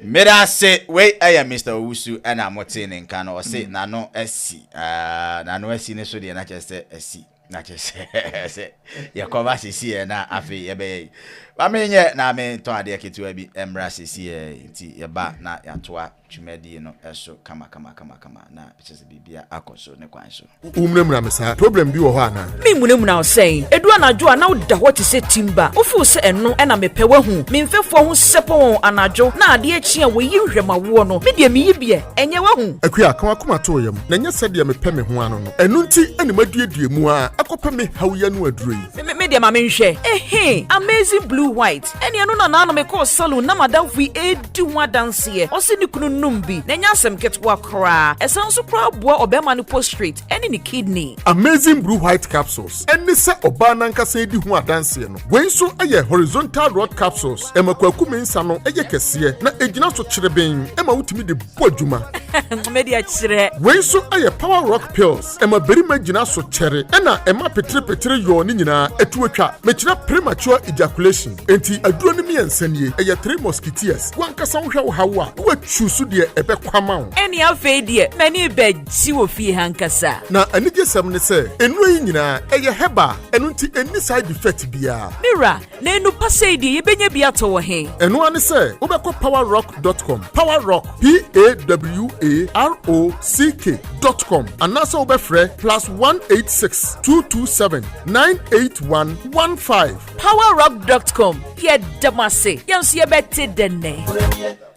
Okay, Power Rock papa eno no wait ene dra eboa mrantie ne mabawa na afei sabre omo ni ji ewo demo na de kume kra ne se etimi ma kwaku donso no esori gina ne ho so preme me pacho ya no I to say where trade center dan no go straight me pacho tumrika de ko pebie na afei fadu juma kama na se u janka matiti no me pacho sa gine ho na esua na sinitra se a pagya ne gina ho ma ne nya ho de soronko kra me pacho number in abefre 862-279-8155 862-279-8155 friend number we na yamwao na ukwakudonso maska potini no enso nyina na so na ema enya ho fel na yenya akwaku papa ne frɛ ne yemfrɛ mira na se presido se obuejuma papa alaji wani aje na ade edro no udi wo mu ana me dey frag discuss issue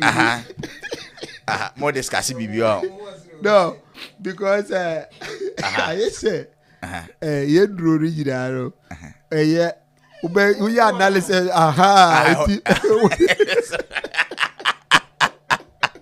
okay Matthias yo okay alaji we at the second round and corner which is 5 minutes now for you and wrap it up na call so far your government and I say your main name to this time so meeting me a friend say flag bearer to be flag bearer yeah we're flag bearer you're flag bearer yeah we're flag bearer and he's a president say once a president always a president yeah but see so cancel a flag bearer there that means we should expect say baba oh there is no 100% say yeah surest bet because nipa or record why ye bida or no na was said or man bet to us because he's a visionary guy nema because he's visionary what giant nema be brave toward the maban way oh mama me start here na there be unya start okay enti me beba say me beba me explain meba also I'll come to say oye flag bearer there na ye je atum sa there yen hwe ni say. They say I mean he said one of the campaign messages. He has promised to repeal the e-levy. The e-levy, yeah. No, I'll bring it. Man worry, yeah. He has promised to repeal it. Yeah. Do you side with him? Well, e-levy ni die. I mean, you wouldn't him say, "Akwe no ho your friend is saying chrono die." Because obi ti one awo to no botuma jiska. It is even regressive. Because me can no have time with our number say we will promote digital economy. You don't do something like idea a be counterproductive. A be man for running away from that digitalization. No, and you know, se your mama kase oba obe repealia. Me buy me catch o say Ghana your alternatives be brave to e-levy. We share your friend is saying the extractive sector, oil and mining sector no kwa. Say kase ye repealia. You can see a tax we can raise 25 billion Ghana cedis a year. E-levy is just 6.9. 8 million just 6.9 we won't 8 million just Ghana economy a collapse say which is 6.9 na 6.9 no then a bit much of it. Alaji okay CST core service tax yeah. NDC promised say moba benya to Ewa in our manifesto Fabra. No, I can even get a video for you. Yeah, my promises says Fabra. No, me pesa wo de ba. Okay. Ewa himfa. Hwehwebra. Enye sa asem ni nyina propaganda. MPP for propaganda. Eni be bia. So far, ye ka kire omo se omo mfambra be bia ye ka se ye ba ye be implement core service tax no. Omo mfambra, omo ni sa nsem ni nyina debi ni nyina say mo entina ma me kan no bit say me so usu say sometimes don't be feeding on the propaganda echo around. You need to verify. So I'll come and explain certain things to you. Now Oji Minia Frank every day Biafra Saturday Biobetina ha Jomama Nia what the 250 billion worth of your friend said dollars worth of your bauxite Eddie Amanunia. Sansem na enye no kre. Sansem no meba sansem no. MPP for almost sorry right? Omo reciting it say the Catholics reciting rosary mass omo mass. Omo dia ye omo national anthem na omo kan. Esu no kre bia ni me propaganda. Tie Oji boss.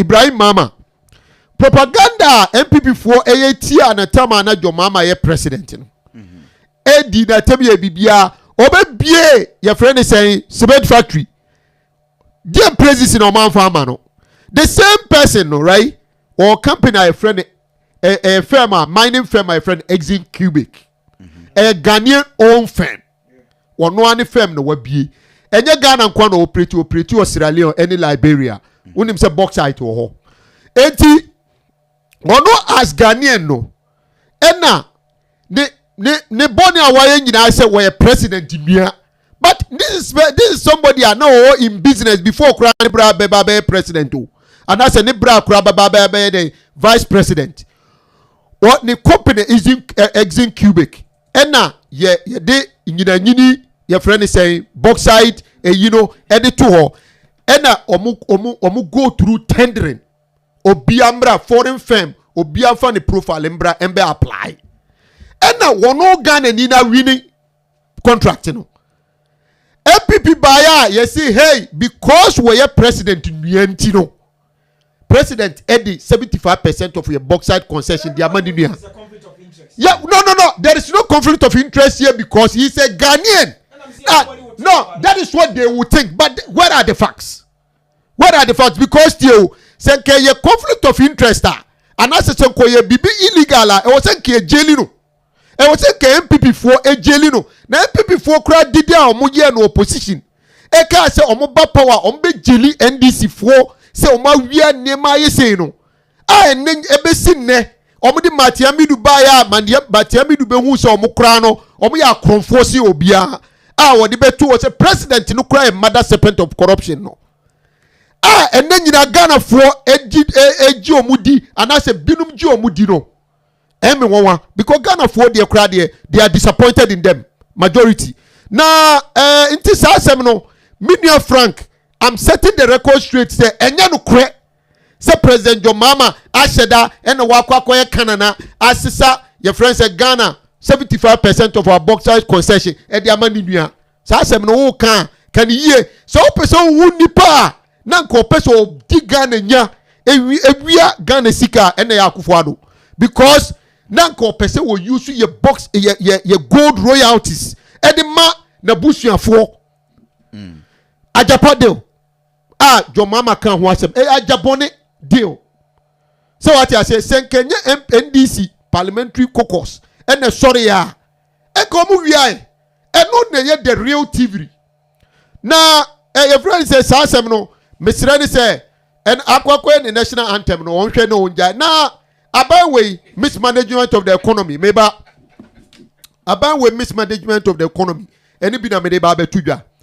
So we share aban we betina akonya so. Yes, statutory funds are yedi ato a yedi develop e nneema bi te say get fund.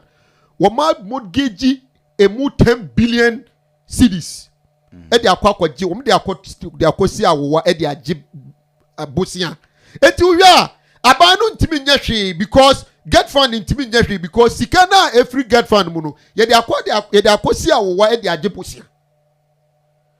Eno ntu nchen say we this assembly common fund emba common fund common fund emba because a delay because there is stress on our economy. Which are omo depending leap beneficiaries. Omo nya your friend is benefits. The same America Haiti they are kase food stamp ne benefit amanfo nya no ya stop all of a sudden. Can you imagine your friend is saying the effect on the economy? National insurance levy, national insurance, your friend is saying, providers, you know, up to date. Say, when you be yare now, the local hospital now, national health insurance card, few. It's not working. Juma, nipa, where na, duty, say, obi oyeke Juma biya wa America, say, upa, oji, we a media person. Go through all the shipping yards, say, when New York, say, omu business is cost. Because cars no entimi nko Ghana. Ekodu Ghana duty a betua no say a double. Abaina diamafo nya ama cripple your economy. I think that started almost take off the taxes now or subsidizing from April 1st. That's right. So yeah. Now your friend is saying adie yakura ni say debi effect. Benchmark values they new wow, size is same way now. We are MPP New York incoming chairman. Tio, meba Oji, wouldn't be hard way. Wouldn't be hard way. Sir, wouldn't be hard way. Sir, be near Frank. Debbie, 3 minutes now. Debbie, Minia Frank. When are we MP because no Katime. Debbie, what's 1 minute?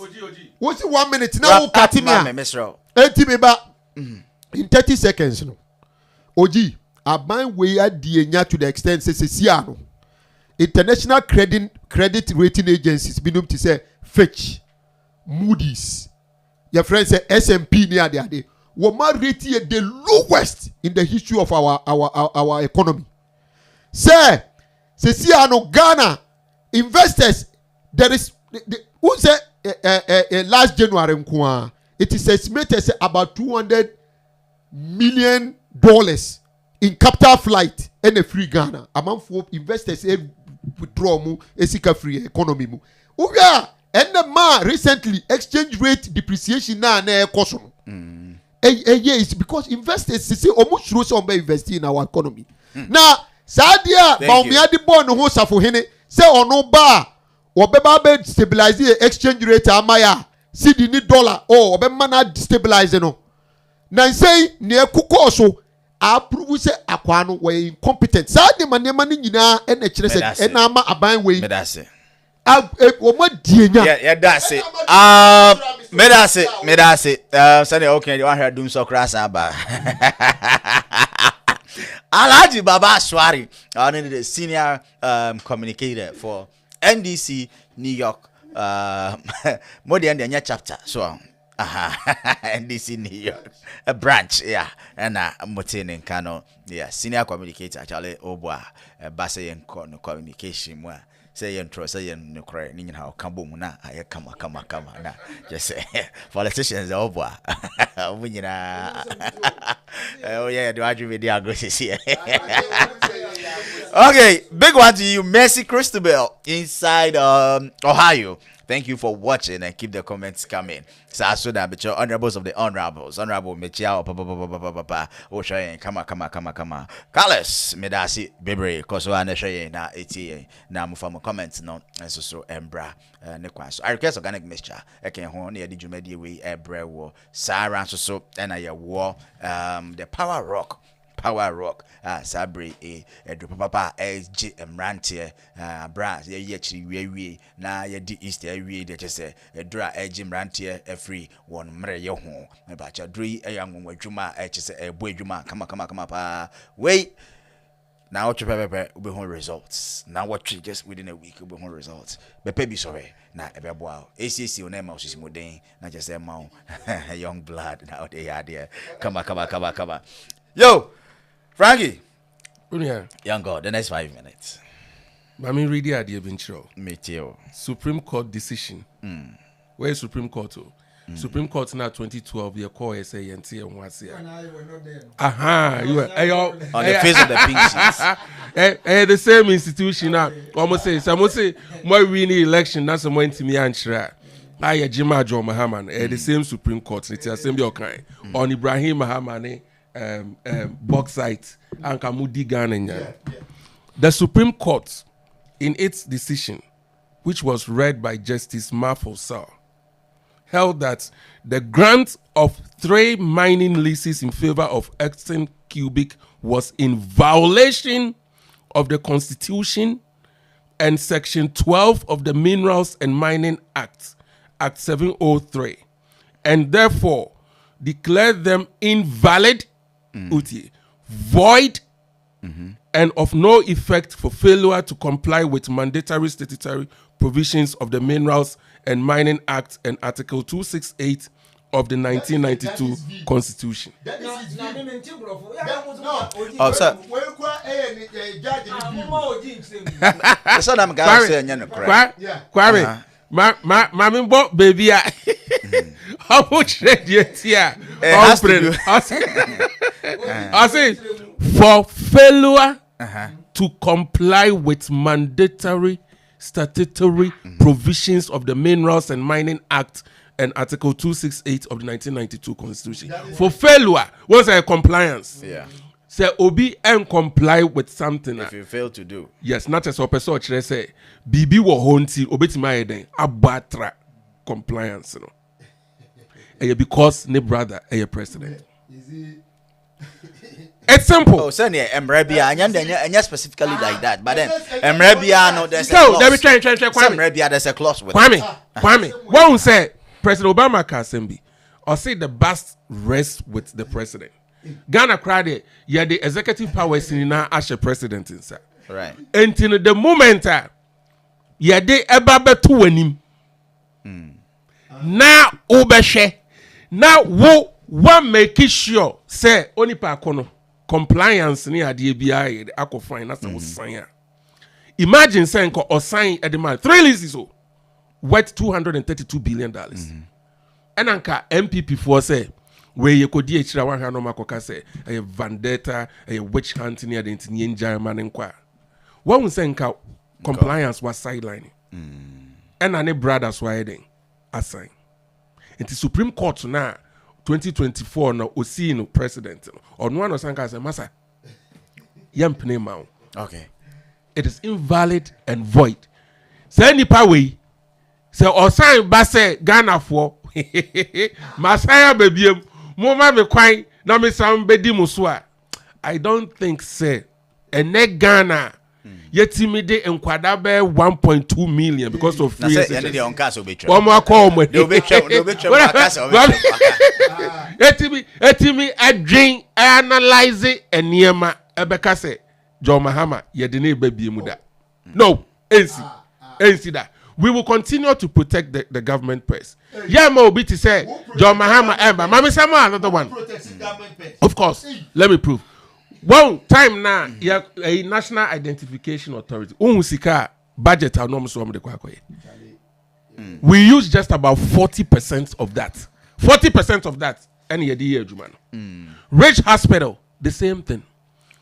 Okay, the infamous, the same ADINKRA waka baby, nyame fa ne currency ativo. Bas branding. Where's one guy? And kwada wa Ghana ni na kai. Oba besia. Ativo no koye Bas branding. So usika otro edi coin. I don't know for some me so usu kai we na. Men kasa men kai. And etina me say so omudi obi fufuro bi na eba men twama o men heke o me ma me say obi fufuro na omudi na eba yenim say o the new ideas bi ba niema bi fufuro eba. Na papa change what? A jail bed is a jail bed. Yeah, obia Uria on one party mu doctor now me adia wa church crossroad one okeka near there.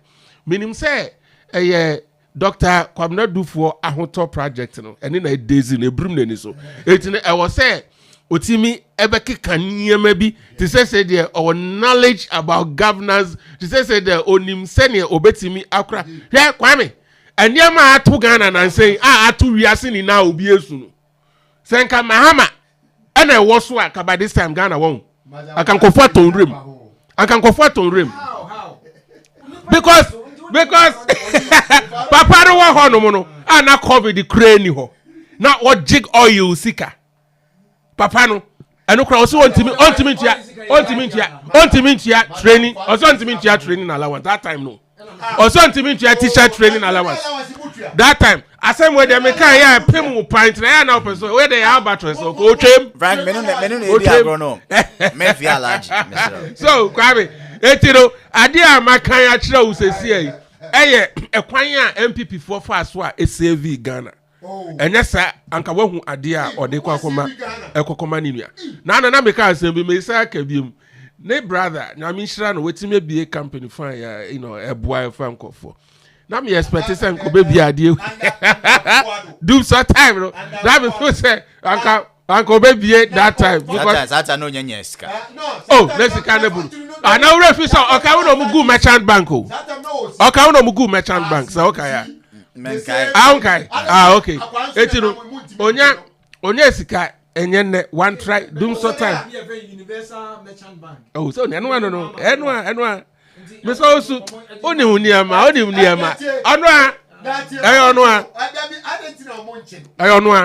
so etino transfer from government name to his name no my ewie Frankie o say Ghana etini nyame ne yeda se yetimi edu bia yedu na oba be kan health insurance ye buy 1.2 billion na da wo na do ka kire finance minister kwan be pass obi tuefio ene yetua ni na afio oba be na no ba be kan all right Frankie me da say bebre wa fire sa prepare na me go Mr. Ozu ona afei me be lines no ntum na etiefo so ne etimi frɛ na omonbra mu bi Mr. Ozu yankoi Kuruntia habo no duty akoso me those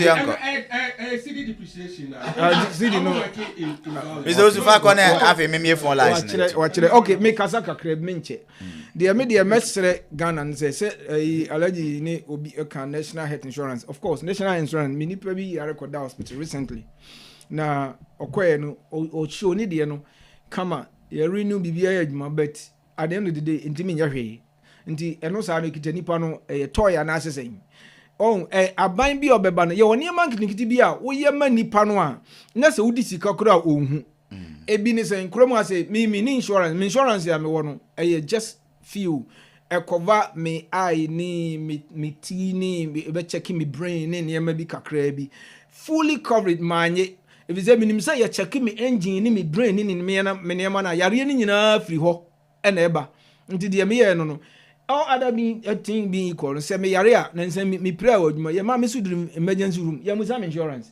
nti ye woni ma bi nkitinkiti a aban bi obeba both NDC and MPP this insurance nipa no be frɛ na police ba quick nipa no be light gina so quick security tight wo kronum na saa niema we ye good na enkura ko school na ba mu sa abatan no kura 11 ni tax na otua no onsuro because when him say yare ambulance be fa na ednedru hospital ye musa ne insurance enya kotodro nipa no wie ye no na ne car ye no otonsu a otosi ne su nyina on ne tuae fa sika bra ne nkoto no se na insurance ne baby a okọ university oni nurses no kura akon se na mo gimi ma insurance na afa mo sanse on san kotonsu o wie na ne ka 20 something million oda obe 3 days yo on enti ye be sra aban ne se we no anstart Akufo Addo ben so Mahama time nyina the same thing Mahama time nyina the same na insurance nye adwuma na dun so wo so say enti hwe I'm here for Ghana abambi abeban se Ghana for mo hwe na mabre NDC ni MPP a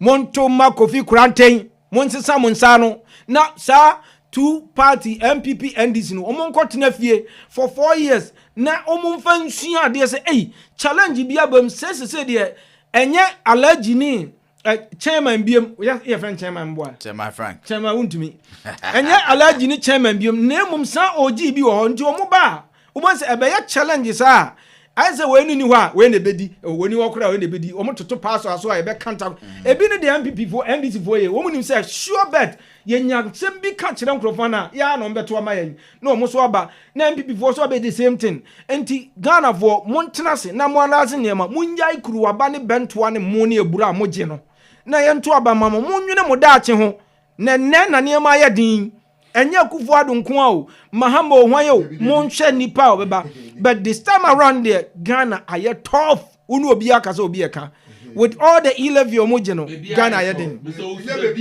enye babia mama ntira de see enchina mo a ye to no 10 cedi o Ghana no the same chinam na ye ko ha say Jamaican ayo say $3 for $1 $3 for $1 and so Ghana no one per $1.50 Why be say Nigeria? That be me. I'm not. See, me. I'm not trying to. Perspective. That be who see baby and make sure say. One share here. Only framing. Allergy minimum be on Nigeria. But what can marry Nigeria near down? Oh yes, Sana. There must be a benchmark. Okay. There must be a base. Because worry. Compare with your peers. Worry. Compare with your peers. Okay. ADINKRA Radio. This is the Drive Time Show. And our political bench. That's what I share no. Maybe a phone line so no area too. Nafi, yeah, they are called Akofa and Kofoso adventure. Alaji that was it.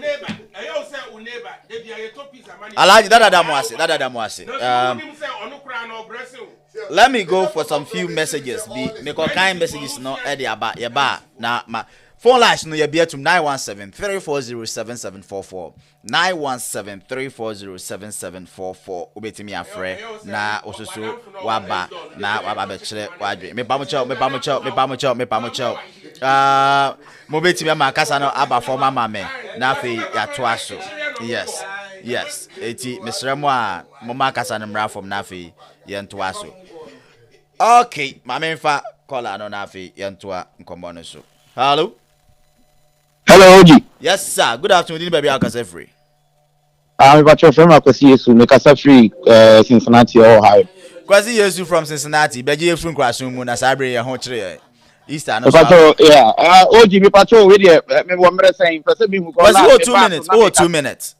2 minutes and I'm wrapping up. Me patrol me da bidwafo nyina say in fact and Obiakasa, you know, me MPP no but and Obiakasa amani agi na kra me kanyina ni say on say you live ya somewhere ye kan ade a me call page so me di kaka say ye ntima ni bibi kaka wo mo a this e-levy will send us back to position. I think say bit might be kaka now say we reduce now na Ghana your property taxes now. Oh, there be a mekasa same way. Ghana property taxes. Oh, taxes no will be a sika no no say target oh. Because Ghana obi asifie egi rent. No je guni boto won tia fe. Tia fe.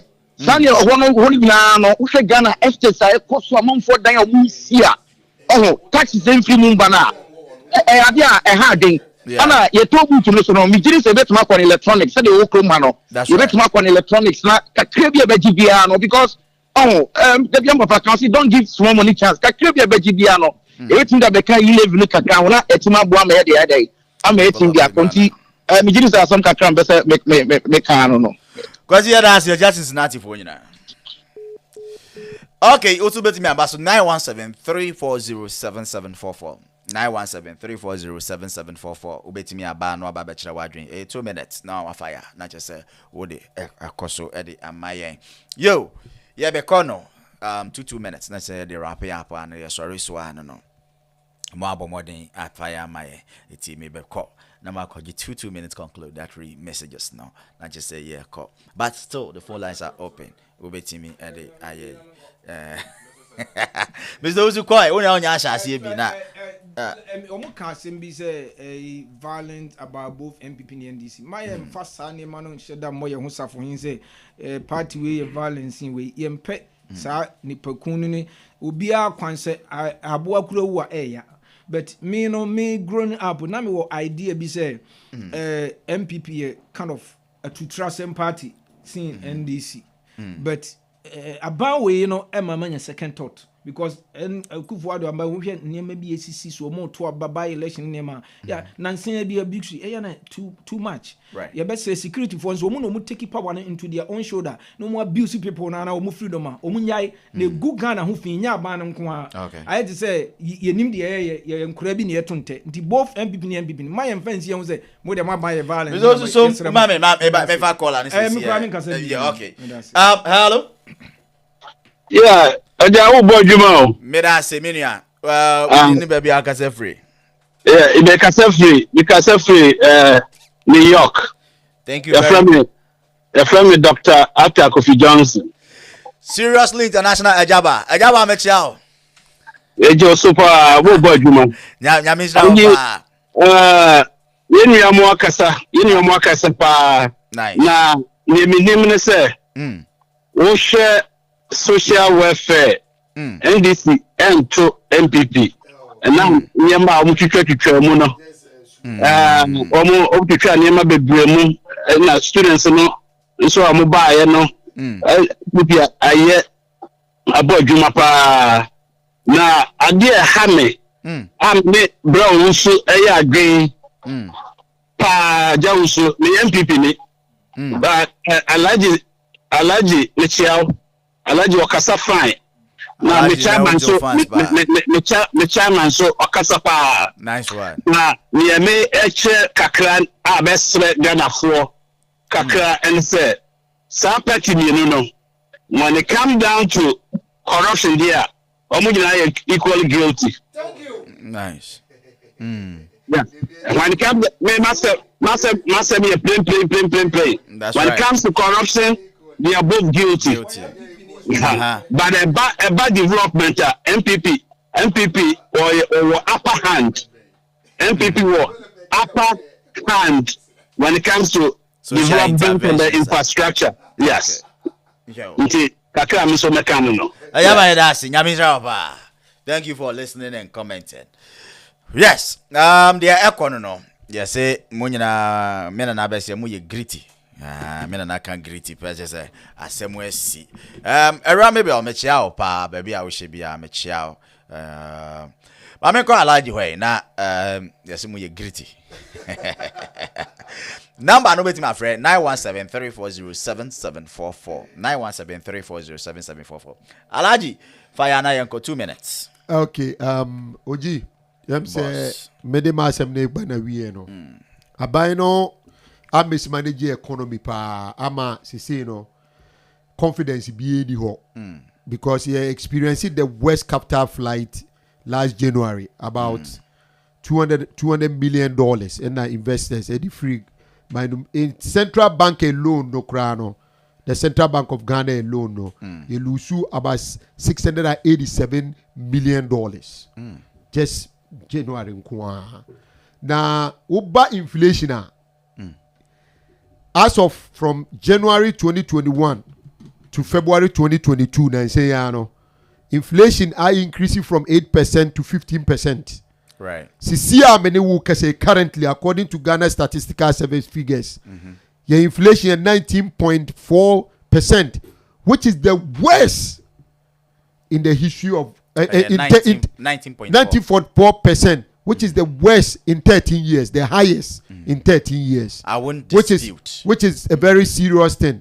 Eti niema nko ye ewo Ghana na ye koka na abano epese will impose their own version of the economic reality on us. No more ako kuku figures. Na vice president akwako organizing forum. No o kasana free teno. What you say who didn't try. Now person who done in niema. And ye ama force or more chiro more feeling in their body. We say no, me figure ye.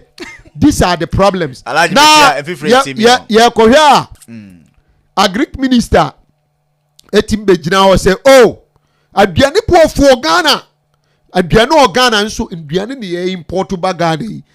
These are some of the issues are cause o Ghana. Che say enye ewa ban we mu a ye koka. Wo mo so mo ntie hwe education, wo ma mess education up hwe. Your friend is saying funds are ye momo stabilization fund omudi ni na esla energy sector levy omudi akwa kwesi awo e de ajebusia abaya waba betina akonya so in less than 6 years what triple ye busia ye koka in your logic no would tria profit would tria interest that's how same way minua ukoka himfa na okaka na beba corruption a above NDC the MPP the same Alaji 2 minutes bana unya minua se obeka no kra NDC the MPP medase corruption scandal say see Akufo-Addo aban we within the last 6 years it's unprecedented BC that medase Alaji Baba Shwari and Amotene Kano corruption during the time of this NPP government is unprecedented a BAC that Amigo Frankie, wrap it up na mienko. 2 minutes. Minua medawase. Na yede nyamia se say. Yede nyamia se say. Rangi yanko. Yede nyamia se say. Wow, ebi eni o.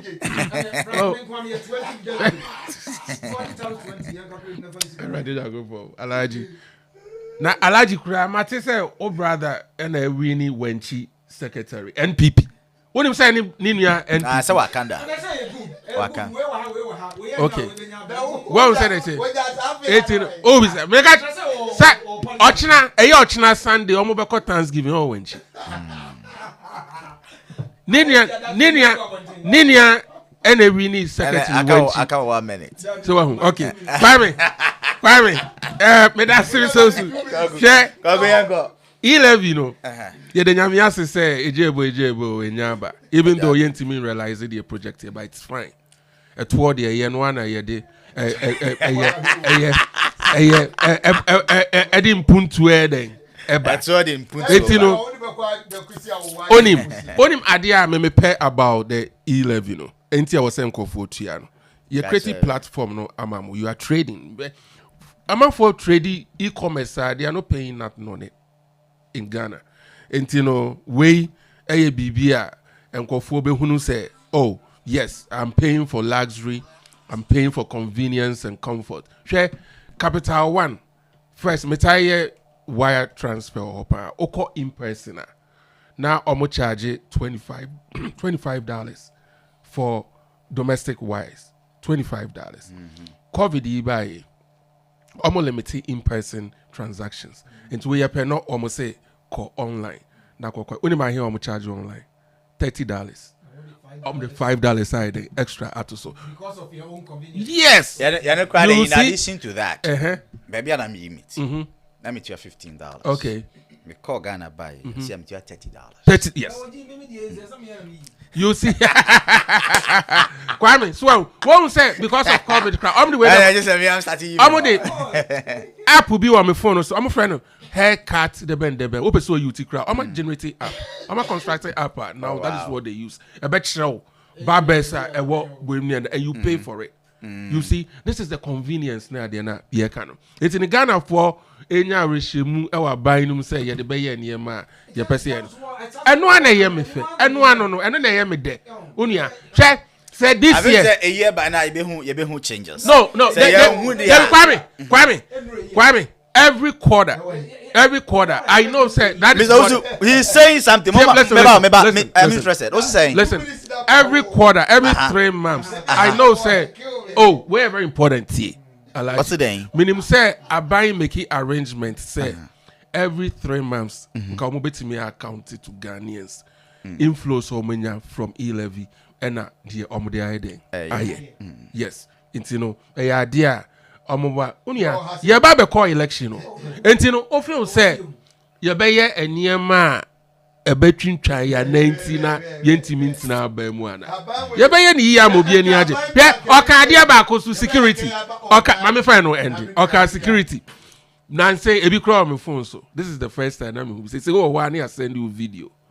CCTV. Achi eniema AC ewa Accra. And who be?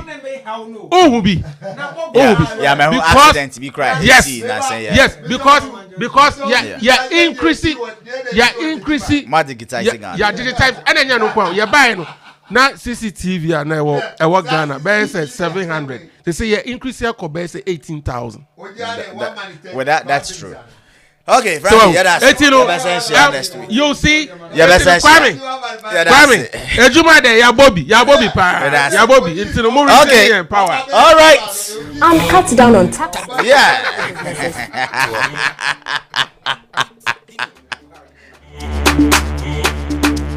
Where I got empire.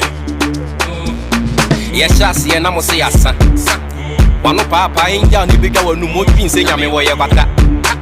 Wo de embe na ne me to be use my na kra Ibrahim ata. Yem pene mane fa ko hu ye ni abrese esire mu jata. Hwe eto yafa okay. Okwa anyu agumani so.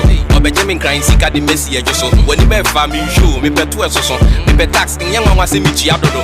Eto de ye, eto yi apan. Eto ma sepe ne sa abo apan. Wo to a emfa no wani mu tantan. Wo to a wo wade. Eto je aman. Shout out to girls Amukra tax 8. Mwesha budun ne Matilda Hipsin ti delay. Eto no wa parking is a range. Said ye tie ni national tuski. Tie se wo mind be ye ya. Eto okay, that's what they are.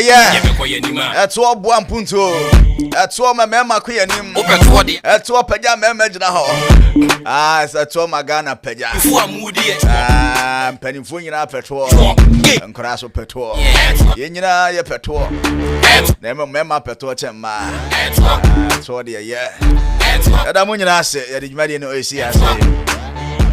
and then the police got bench and I'm here. Senior and then penny for fire no. I know did yes sir you say Ghana yina ye dia so the enforce ni ntua to utua tax to yina ye tuatua to na to na ye kese a ye dia bibia be ko bia koma ye ya President Mahama opeto pa ntia to de ohwe so betwitwa to mu sa ya tax aman so na na do so de opeto to Amanda nsi ogus okina pese Ghana kwa nanim ombe ne ho asem nti ompe ho asem ba do mbehwe mato na kosoro okay Jocelyn Dumas ntua ne tax sisi beside etua massacre Victoria Hama de to atoka okay mami kan messages quickly na me sorry obefia me chia opa aha sorry yeah open for the army so me be Tim Pennyfu Moody all right, I just must say the impact of free SHS has reduced child labor in Ghana. Okay. Billion or billion. Okay. From Yankasami Baba Kope. More fire, my father. From Ajima Prempe Nicholas.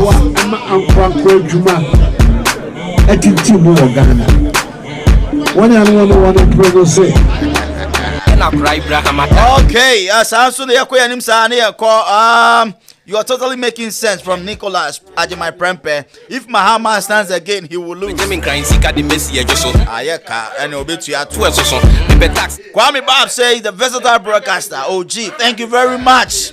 Say bright inside Zion praise, Madam Kumase. A very big one to my beautiful daughter Ella, an OLS teacher.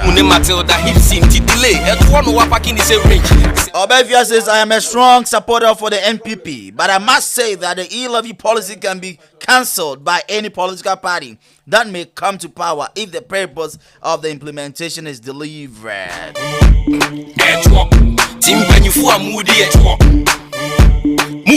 Fred Yankson said, good job, OG. Thank you very much, Fred.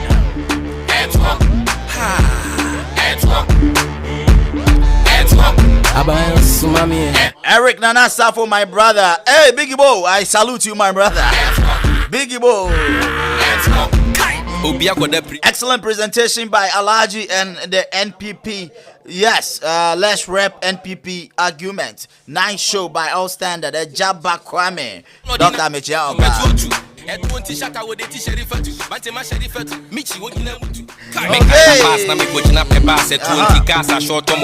Kofi Kodia, NPP is better than NDC when it comes to education. When you're talking about corruption, both NPP and NDC are the same. Social welfare, NPP is the best. Okay, all right, this million I say, Abra, you know, I come near to your tour this year. They to your levy. You go to what I say, man, dodgy levy. If you dodge a tax, you're a criminal. You can be arrested for that. That's what you yeah. Yeah, but that's yeah. When you be family show, me pay 2 so, me pay tax. In young one say me chi adodo. That's what yeah. That's what you are fine. That's what my se pene sa po fine. What to I found no when you